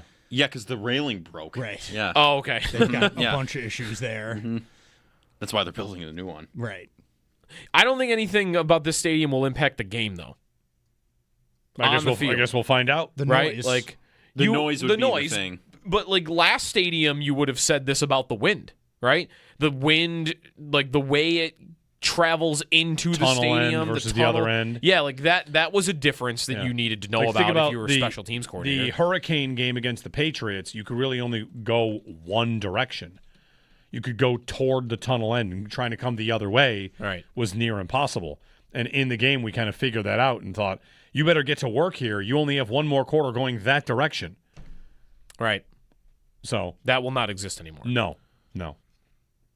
So that used to be, I would say, an impact. here that is no longer one. 803-0550. I mean, the Bills can kind of turn on and off the snow whenever they want on the field, can't they? Are they if they melt it? Yeah. They could let do they have full discretion on that? Like, let's say they're good now, right? So, all right, there's 6 inches of snow on the field, and they have the ability to heat the grass, to melt it. We're a great team. We like to score. Let's melt that grass. 9 years from now, 12 years from now, Allen's not, he's retired, and the Bills are a middle-of-the-road team without a good quarterback, and they play defense. Let's leave that snow on the field. You might damage the grass if you leave the snow on the field for a while, though. You'll damage the grass? Just during the game? Like, let's leave the snow out there. We'll make it a little bit more of an ugly game, Damage the grass. This is like someone telling me that if you leave leaves on your lawn, the grass will die. Yeah, right. Which, does that happen? No. No? No. The Earth had leaves falling before rakes were invented. That's very true. And grass didn't die. It was okay. That's true. They just disintegrate. Just figured it out. Yeah. Might not be, perfect for an ideal lawn. Just wonder if the Bills could, they could play games with that if they wanted to. Yeah. Melt it down a little bit. I wonder if they would be allowed to not turn it on, or if the league would be like, dude, you put the thing in, don't. I think it's their choice. You don't have to. You can't tell me I have to not use just it. That, just like, the app's not working. Right. We got a malfunction. Yeah, exactly. The app's not working. System's down. These are questions we got to get the answer to. We got into this yesterday briefly. How hot does the field get? Yeah. Well, I asked John Polka the last time we did a stadium tour if there was a rule about how short the grass had to be. And I think the answer was there's not. There isn't, but there's like a guidelines. Standard. If you grew it too long, you might get, people being upset about that, and the league might call you. And I remember going through that Notre Dame has been accused of in the past keeping the grass too long to slow down other teams that were fast. So can't let it get too long. You're gonna have to watch out for ticks. True. Can't let it get too long. It's a big problem. Big problem in the NFL. NFL stadiums. The ticks in the grass. Anyway, Saturday. One other on-field impact. Someone just tweeted in Denver. Air. Oh, air. The air. Kick it further. Yeah, that's a good one. Yep. The Cowboys, you can hit the Jumbotron. If you punt it high enough into the air. You can hit the Jumbotron. That has happened. Other stadiums that have quirky things that actually affect the game. MetLife, you can see yourself on the Jumbotron when running towards the end zone. Sometimes players, like Sammy Watkins did that, right? Right. I think Baltimore has that too, where you can see the Jumbotron. Right. At this stadium, you'll be able to, won't you? Yeah, but sometimes they're really low. In fact, I think they have a new Jumbotron in New England that's low. It's very big and low. Okay. And they have a new lighthouse. They kind of redid things there in New England, maybe this year. Yeah. The lighthouse is a lot bigger. What else? We got through a pretty good number of them. Seattle, just with crowd noise, the way it's designed. Yeah.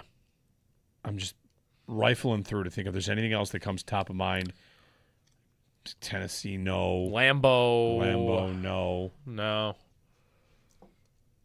That's probably the list. Minnesota pipes in. It's a good chunk of teams. Minnesota pipes in crowd noise. Are they used Minnesota, to Atlanta did that. So did Minnesota. Oh, they did? Years back, yeah. And that might have Minnesota. They needed to do that? Their fans are pretty good. That might have been the Metrodome. But yeah, they piped in crowd noise. Okay. Like Atlanta, I'd understand that. Atlanta, the sports scene there isn't as vibrant as maybe others, but Minnesota, I would have thought they've got it. They've got it together. Minnesota is my new fan base that I root for that isn't here. Like team I'd feel good about if they won. That team. They've been around a long time, right? They've been to 4 Super Bowls. It just was longer ago. And they've never won. Shadows. Kyle writes in shadows for Lucas Oil Stadium. That's one thing that I think can be really bad and doesn't get enough credit is shadows. And like the light on the field in one part, it makes it difficult to watch. And that's something we don't know how the shadow will fall yet, but that's definitely going to be a thing at Highmark. The new one will have a shadow on the field, will it not? Yes. The old one did not have, we're going to know Saturday. Saturday, you get your first look at where the shadow falls when the sun is up at 1 o'clock. Right.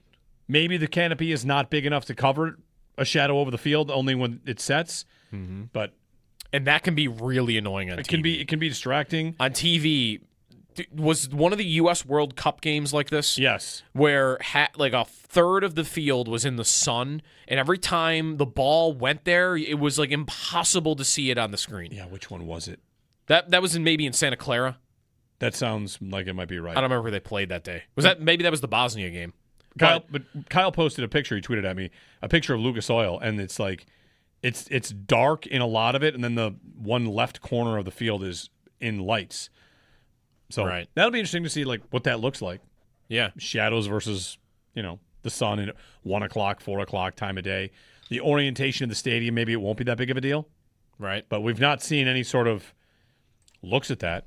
I also wonder if the Bills in the next day, 2 days, maybe this is something for the opener, put out videos on where to go, spots to get to. Here's the new entry process. Because they did have, the blue and red, that's a soft open.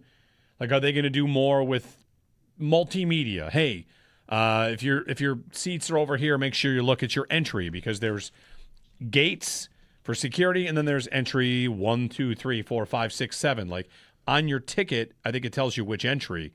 My ticket did not tell me which aisle, I don't think, but that might all just be the same aisle now that I'm thinking about it.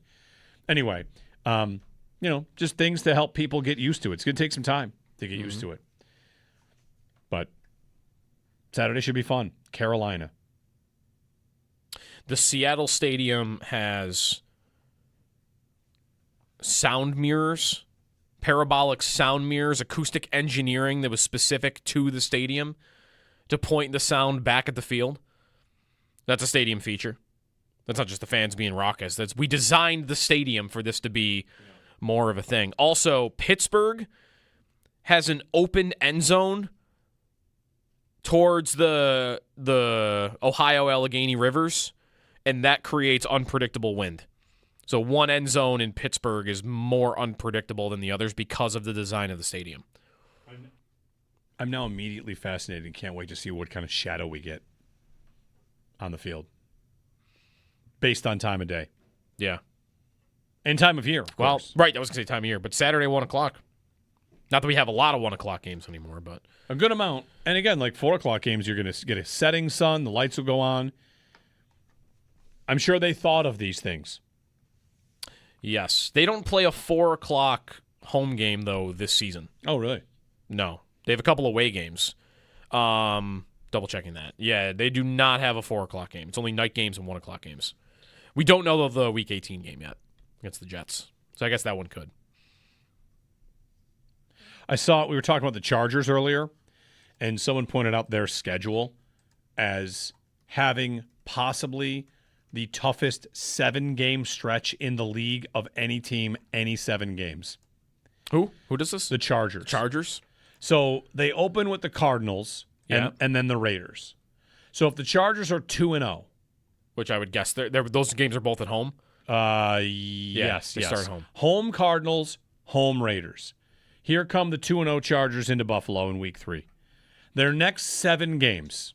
Ready? Yep. How about this? You give me. They play 1, 2, 3, 4, 5, 6, 7. They play 7 different teams in 7 weeks. Yep. Give me the 7 toughest potential opponents. Here's your fun game. Okay. Right? The 7 toughest they could play. Yeah, let me get a marker here. All right. They could play. I'll tell you that they play 7 games in 7 weeks. There is a bye in here. So the 7 games in 8 weeks, potentially the toughest 7-game stretch in the league this year. You give me the 7 teams that would make up the toughest 7-game stretch you could design. Well, I know they play the Bills, and I would put the Bills in there anyway. The Bills are the first of the 7. Okay. The Rams. The Rams are in here. Okay. The Seahawks. They are in here. So they play the NFC West this year. How about the Ravens? They are in this 7-game stretch. The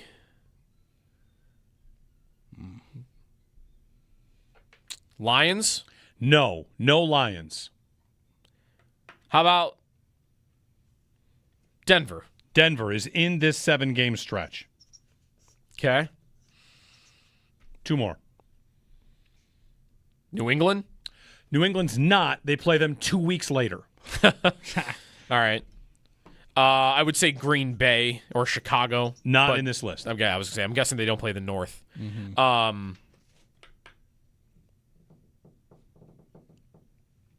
I can't say the Niners because of injuries. You don't have to say the Niners. They don't play them in this stretch. They play them later in the season. Okay.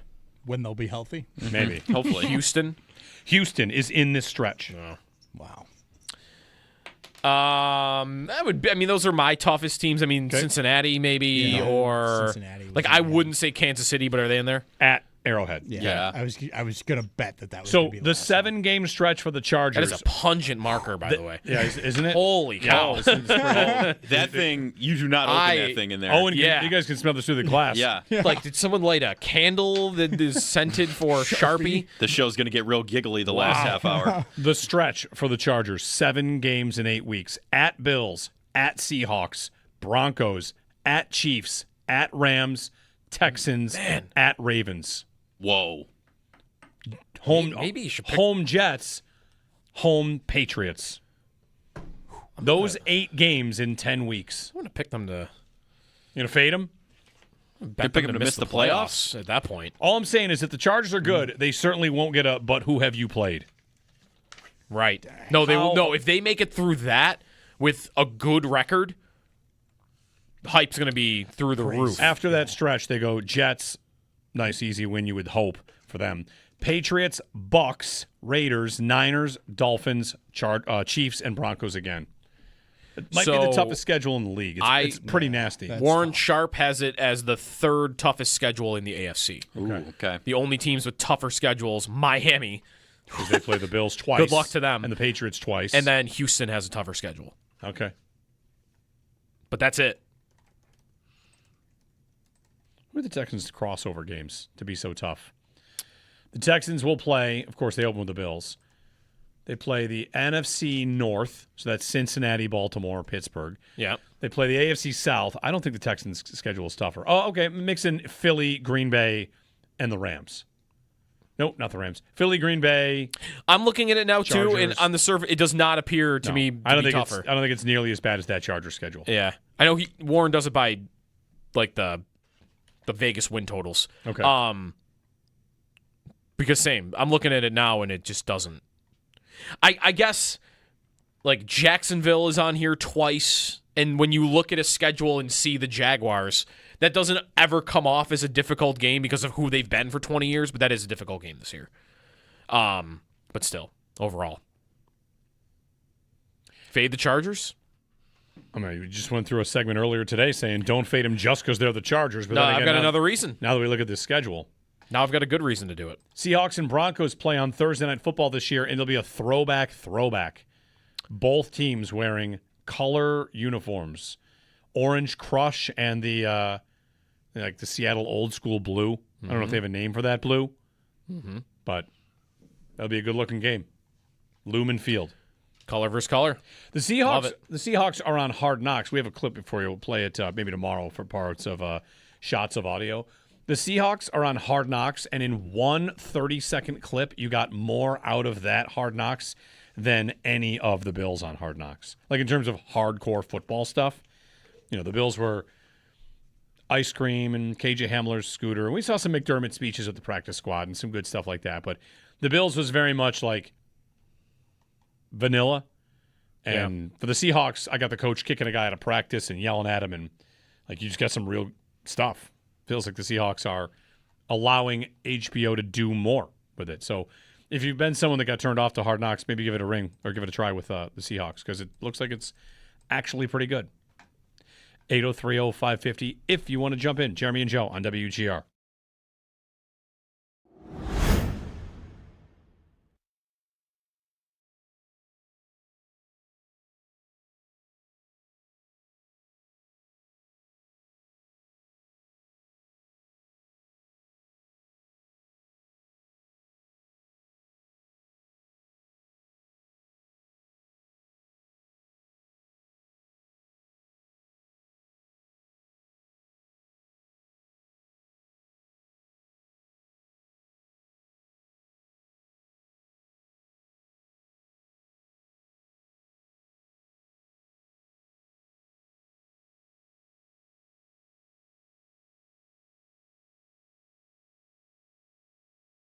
want to go back to something I feel like you used to say about a Sean McDermott defense, and this is before he's fired, just that a Sean McDermott defense, the Bills often had their troubles tackling. They were not great tackling defenses, and our buddy Anthony from Cover One yesterday had the stat that last year the Bills were dead last in yards after contact per run, and it was the worst of any defense since 2019.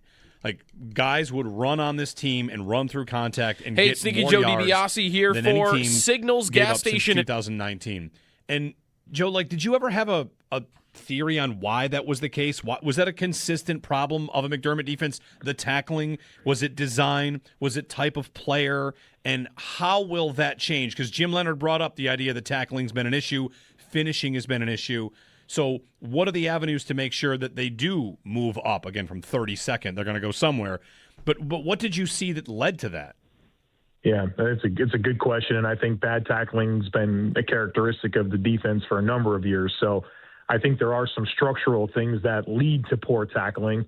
Not that the Bills have a bunch of defensive players that are not good at tackling. I think it's hard for them to tackle in that defensive structure for a number of reasons. I would start with the never really being heavy in the box, right? It was a lot of playing top-down defense, so a lot of too high safety looks, and so you're never really in a position with consistency where you have a math advantage with players in the box, and so you're having 4 down linemen and 2 backers and then a slot corner, where this defense is going to have a lot of 5-man fronts. I mean, when they're in base, it's 3 down linemen, 2 walked up outside linebackers, plus the 2 inside backers. And so that spacing is just really, really different.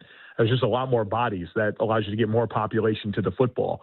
Then you have a defense that under McDermott that was more up the field and more penetration style, where this defense under Leonard will be more gap control. And so it's a lot less up the field. And when you're playing up the field, I think that puts yourself in more challenging positions to get good angles to the ball.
years and took them to the playoffs 8 times in 9 years after 17 years when they didn't go at all before he got there. Went to the second round last year, lost in overtime, and got fired. Now, if you're not under pressure to follow that, I don't know who is. And I mean, to me, the Buffalo Bills organization has said to the locker room, to anybody who's listening, second round of the playoffs not good enough anymore. We need to elevate. And they're saying that Joe Brady is the guy that can elevate them beyond where Sean McDermott did. I think it's a big risk that they're taking, but it does put a lot of pressure on Joe Brady. As much fun as Josh wants to have, and I'm sure they're having fun in camp, when it comes time to December and January, they're under a lot of pressure to perform. Dan Graziano on the Bills. Tom Brady's out there on a podcast talking about his diet compared to Peyton Manning's diet. I don't know how old this clip is, but it's Brady saying he went to work with Manning during an offseason. He went to his house in Tennessee when they asked what you want for breakfast. You know, Brady's there offering up like he'd like legumes or something. He wants, what was it, 2 scrambled eggs, that's it, and Manning got like pancakes and bacon and sausage. Brady was horrified. Was it 6 pancakes or 6 pieces of bacon? Biscuits and gravy, sausage, yeah, all of it. Brady's like, I'll just have my I did see over the weekend like a random Brady thing that was not him on a podcast talking about himself. It was a joke, it was a funny clip, and he was jumping into the ocean and holding his nose. Oh, yeah. He's plugging his nose when he jumped in the ocean. Yes. And the person said, now that I know that Tom Brady's a nose plugger on jumping, he can't be my QB1. I thought it was funny. Yep. I don't know the science behind the nose plug. Any of you guys are nose plugs? The science behind it? It just stops water from going in your nose. Yeah, well, right. I mean, that's not the science that I'm confused on, because I feel like when I jump in the water, I can do that with my body. Right. Mm-hmm. I'm with you. I don't need to do that. Yeah, I've never felt the need. You just blow air out. Yeah. I don't know. Counteract the water. Brady jumps in with plugging his nose. What's the cutoff age for that? I guess younger than Brady. Sure. I don't know. I mean, 9 some years people old. have certain conditions where it's just more likely to need to do that. I don't know. Maybe. Yeah. I don't know. But I don't know. You're going swimming in the ocean. You're just, going to do that the whole time? I think only when you jump in. Yeah, it's only the just jump. when you jump, not when you're actually swimming around. It's like a pressure thing. Are we sure he's not also doing it when he's like swimming around underwater? That's crazy. It's just a personal challenge to prove he can swim with one arm because he's better than all of us. Dolphins defensive tackle Zach Sealer week to week. Well, I'd say it's not good for them, but they probably want to finish last, so not sure they care. Yeah. They probably care. Fans might not care. If I were a Dolphins fan, I know what I would want. I'd want them to be 0-17. Pretty much. Yeah. And draft a quarterback. Draft a quarterback. The race for Arch Manning is going to be legit. We really might see tanking this year in the league like we haven't in a while. It's supposed to be a good quarterback class. Yeah. And you get to November, you might see teams pulling some levers. Yeah. Is he the favorite still to go number one? He did not. 100%. He was not great in college last year. The scouts love what they see. I know. He is a little bit of a don't even bother watching him play. He's going to go number one. But see, that's not a good way to do it. I'm just like, whatever you think you see, the scouts are looking at something else. Yeah. It's not about production. It's So he is a small favorite right now to go number one over Dante Moore and CJ Carr. There are 7 quarterbacks within plus 2,000. That's all the point I'm trying to make is get to the top. He's number one right now. You are in a loaded quarterback class with what is being discussed as 7 first-round caliber quarterbacks. And don't you have to have a good year? Because Dante Moore, C.J. Carr, Lenoris Sellers, Julian Sayin, all these, Mensa. One of these guys is going to have an insane season. And then what happens? It's still Manning? I think so. Just because his last name is Manning? The scouts love what they see. All right. Everything I read is, yeah, he's it. He's the one. There's one don't overthink it. There's one non-quarterback, by the way, also within plus 2,000. Jeremiah Smith? Yeah, he's plus 1,000. To be the number one pick. But when there are 7 quarterbacks around you, there's no way a receiver is going number one. Jeremiah Smith was just mentioned on Bruce Feldman's Freaks article. Yeah, he ran a historic 10-yard split that Ohio State says they've never seen before. At a guy at his size. So it's an annual piece he does for The Athletic, Freaks, the Freak List. And just guys that have certain traits that you can't even believe what they can do. These guys are college football, it's always college football, physical freaks. And Jeremiah Smith made the list. For that, what did you say? There's a 10-yard shuttle or something? 10-yard split, they said, was the fastest anyone's ever ran at Ohio State. And they've had a lot of they've had some elite they've had receivers. Some pretty good receivers. Yeah. And he was the fastest. So it was lower than Chris Johnson's, but higher than Xavier Worthy's. And, I mean, think faster than Xavier Worthy at that. And he is, how much bigger is he than Xavier Worthy? 4 inches and 25 pounds at least. Yeah, roughly. He's had almost 2,600 yards in his first 2 seasons at Ohio State. He's good. Who can the Bills swap first-round picks with? A team that thinks they're going to be good that gives us a better chance at getting Jeremiah Smith. Who do the fantasy thing? Let's swap first. Who are we calling? Who thinks they're going to be good? And they're going to have a bad year? And they're going to have a bad year. Who thinks they're going to be good and they're going to be bad? You call up the who do you call? Do you want to call the Jags? You want to call the Eagles? You want to call Cowboys? You want to call last year's Chiefs? The Chiefs ended up picking 4th. What a call that would be. They got to 9 and they moved up to 4th. Call the Chiefs. Call the Chiefs. Who's going to have a bad year and they think they're going to have a good year? Who says no? Call the Chiefs. Even just to mess with them. Hey, is Brett Veach still the GM? Want to trade first? Hey, Brett, you want to swap first this year? Let's do it. You know, we're rivals. Hold on. I want to get an answer for this. Who thinks they're going to have a good year and they're going to have a bad year? Who really thinks they're going to have a good year? Maybe the Chargers. We talked about them a bunch. We did. We've talked about them a bunch today. I'm going to land on, how about, within reason, what's Washington You've been a little anti-Baltimore, I feel like. No. No? No, I fully respect anybody fading Lamar because he's unreliable. Mm-hmm. How about Washington? Does Washington think they're going to be good? I mean, they only add players in their 30s, so I think and Jaden Daniels is back, and here we go. But it's Dan Quinn. Well, and Daniels just has to prove he can stay healthy. What about the Bucks? That's the Bucks. That's a good one. Give me a team that's going to sneak into the top 10 that they think they're going to be good. I like the Bucks for that. Are they? What did they really lose? Did they only lose Evans? I feel like they lost a lot, but we have to determine what they're going to do with Vita Vea. Is he going to stay? Right. And the quarterback is not happy with the organization. So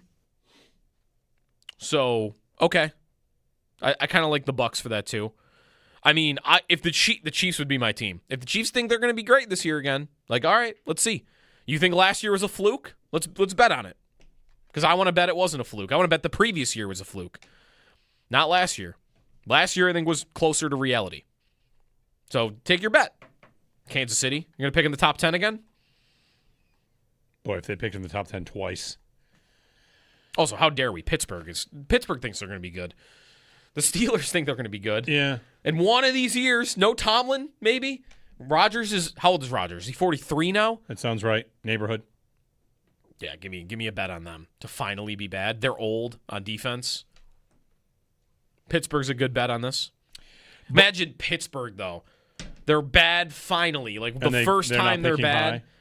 No, they would be picking high. Right. Like they get the number 1 pick or they get Jeremiah Smith and he just goes to rot away there. Maybe they'll take a defensive tackle instead of a quarterback like they did a couple years ago when they said they had a first-round grade on Jackson Dart and took a defensive tackle instead. Right. All right. Anyway, I had something else I was going to mention here. Oh, there's a bunch of preseason games tomorrow. So back to watching games on TV tomorrow. Lions, Bengals, Packers, Steelers, Patriots, Colts, Chargers, Texans, Raiders, Cardinals. Mm-hmm. Oh, and Titans and Niners. So 6 games tomorrow from 7 p.m., 7, 7:30, 8, and 9. All different I almost said tee times. Kickoffs. So preseason kicks off in full, not just the Hall of Fame game, but real preseason. How many interesting quarterbacks are going to play tomorrow?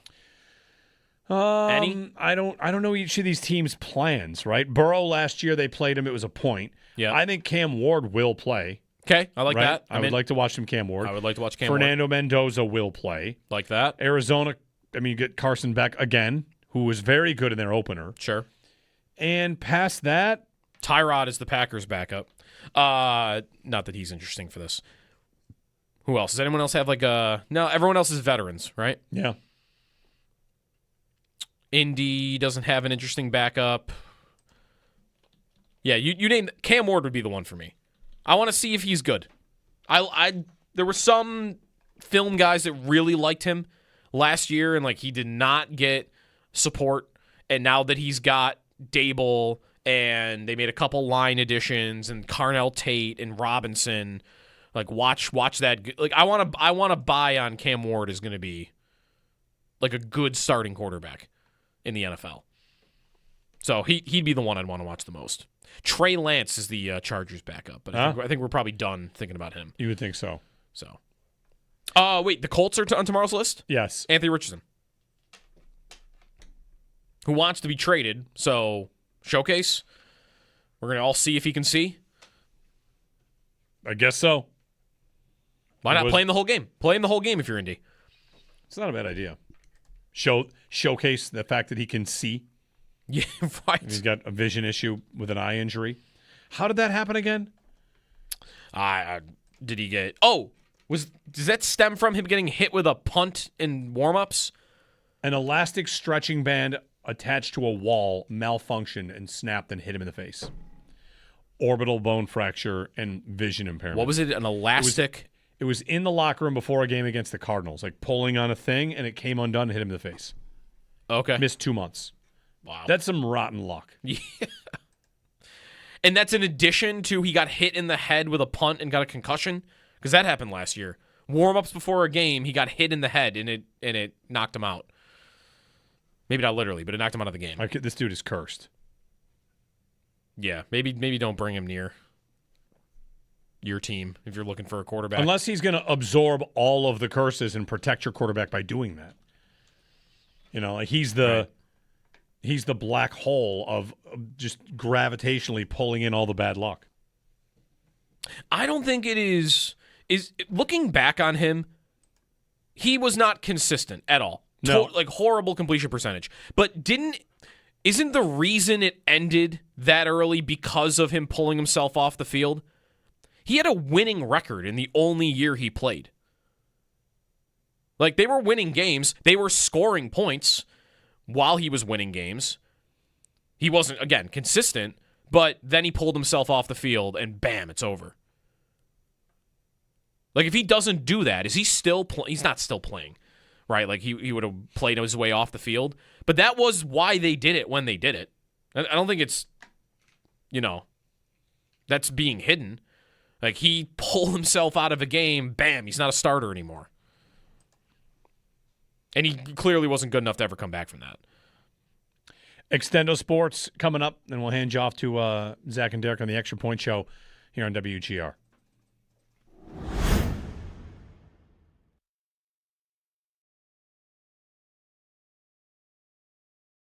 I was thinking about, Joe, a Twitter poll today about comeback player for the Bills. Not in the, maybe bounce back player is a better term here. Not like the DeMar Hamlin sense. Right. But who is the Bills' best bounce back candidate? And I started to do the Twitter poll and realized that there were not going to be enough options for the poll. There weren't going to be 4 guys? No, there's 15. There's too many guys. Well, let me guess. How many did you get to? I got to I stopped. 2? I stopped the exercise. I got to 2, and then thought filling out number 3 and number 4 is too difficult because I got to 8 pretty quickly. You could make a case for bounce back season. Is a totally fair thing to get to for them. Now, does bounce back have to be the guy has done something before? No. Okay. No. So it could be more even most improved player. Sure. The MIP in the NBA has that. You might even want to call it the glow up season. There you go. Who is set for the glow up as the kids might All say, right. season. Well, I guess I would definitely imagine Coleman is on that Yes, poll. he was one of the first two names I wrote down. And again, this is a poll that does not exist. So you can't vote in this. Not yet. But you can call us about it if you want to. Josh Palmer. Those were the first two names. Right. Paul Hamilton is raving about Josh Palmer, having been at practice this week and seeing him. And he's getting some good reviews. And it's taking me back to when they signed Palmer, which was, this is a fairly nice receiver. I like this move generally. And again, like you would have wanted somebody over top of him, and now they have that. So I'm slowly being led back into my, remember, you kind of used to like this guy as a ancillary piece. So anyway, Keon Palmer. Who else? Did Terrell Bernard make the cut? He did make the cut. Terrell Bernard played a lot of last season. Injured. Yep.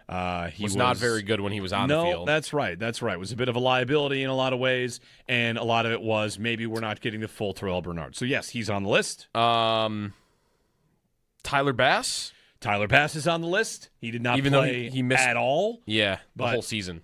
Sure. Could he have a bounce back or a glow-up season? He was further down my list.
Bills are off today.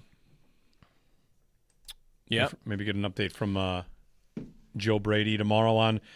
I'm waiting on Connor McGovern. That's the one I'm really, and Cole Bishop for that matter, I guess, as well. Have you seen any clips from Browns camp? They are all Deshaun Watson looking like he's never thrown a football before. Yeah, like he doesn't care. Like he's not. There was a throw I saw that was like maybe a 5-yard throw that he didn't step into, and the ball went to the ground like. Who was that? Was it the 50 Cent first pitch? Oh, that's a good one. That's like what it reminded me of. Yeah. You know, of all the things Todd Monken also like freaked out and ended a practice early because his two quarterbacks couldn't hit a pass. Make sure I didn't get spoofed on that one. Of all the things that have ever been karma, if karma is real, the Browns and Deshaun Watson is like, it's it. Meanwhile, Dan Pompei of The Athletic spent a day with Ben Johnson. You mentioned the quote here, which, you know, this speaks to me. Ben Johnson, I want to have the highest scoring offense ever, which happens to be the 2013 Denver Broncos. I know how many points per game they scored, 37.9, and I want to surpass them. I want shutouts. I want blowouts. He says he wants shutouts there just because he feels like he's supposed to say that. He doesn't care, right? He doesn't care. There are things about Ben Johnson that I think are incredible. One is that he's the only coach I've ever heard say it's not turnovers, it's like adjusted yards per attempt differential to who's the better team. Tell me what your passing game did. Ben Johnson knows that and says that and doesn't say the same old stuff. Right. I want to have the highest scoring offense ever. I want shutouts. I want blowouts. You don't care about the shutouts, and you know it. Man, that guy waited for his job, got Chicago, and like if the Bears go to a Super Bowl, man. Talk about a franchise turnaround of all time. Did you see what DJ Moore said about him? No. DJ Moore did an interview yesterday with Kyle Brandt, and he was going through the list of quarterbacks he's played with, like Cam Newton. Love Cam Newton. Darnold. He played with Darnold and Mayfield. Fiery, other world champion now, not a surprise. So he's like glowingly talking about all his old quarterbacks. They get to Caleb Williams, and he said, "Hey, he's coming along." Saw a couple Bears people like, okay, all right, he's coming along. Let's get that. Little shade. Let's go ahead and get that in shots of audio tomorrow. It sounds like a good one to already planning on it. Love it's it. in the arsenal. Love it. We'll revisit that one.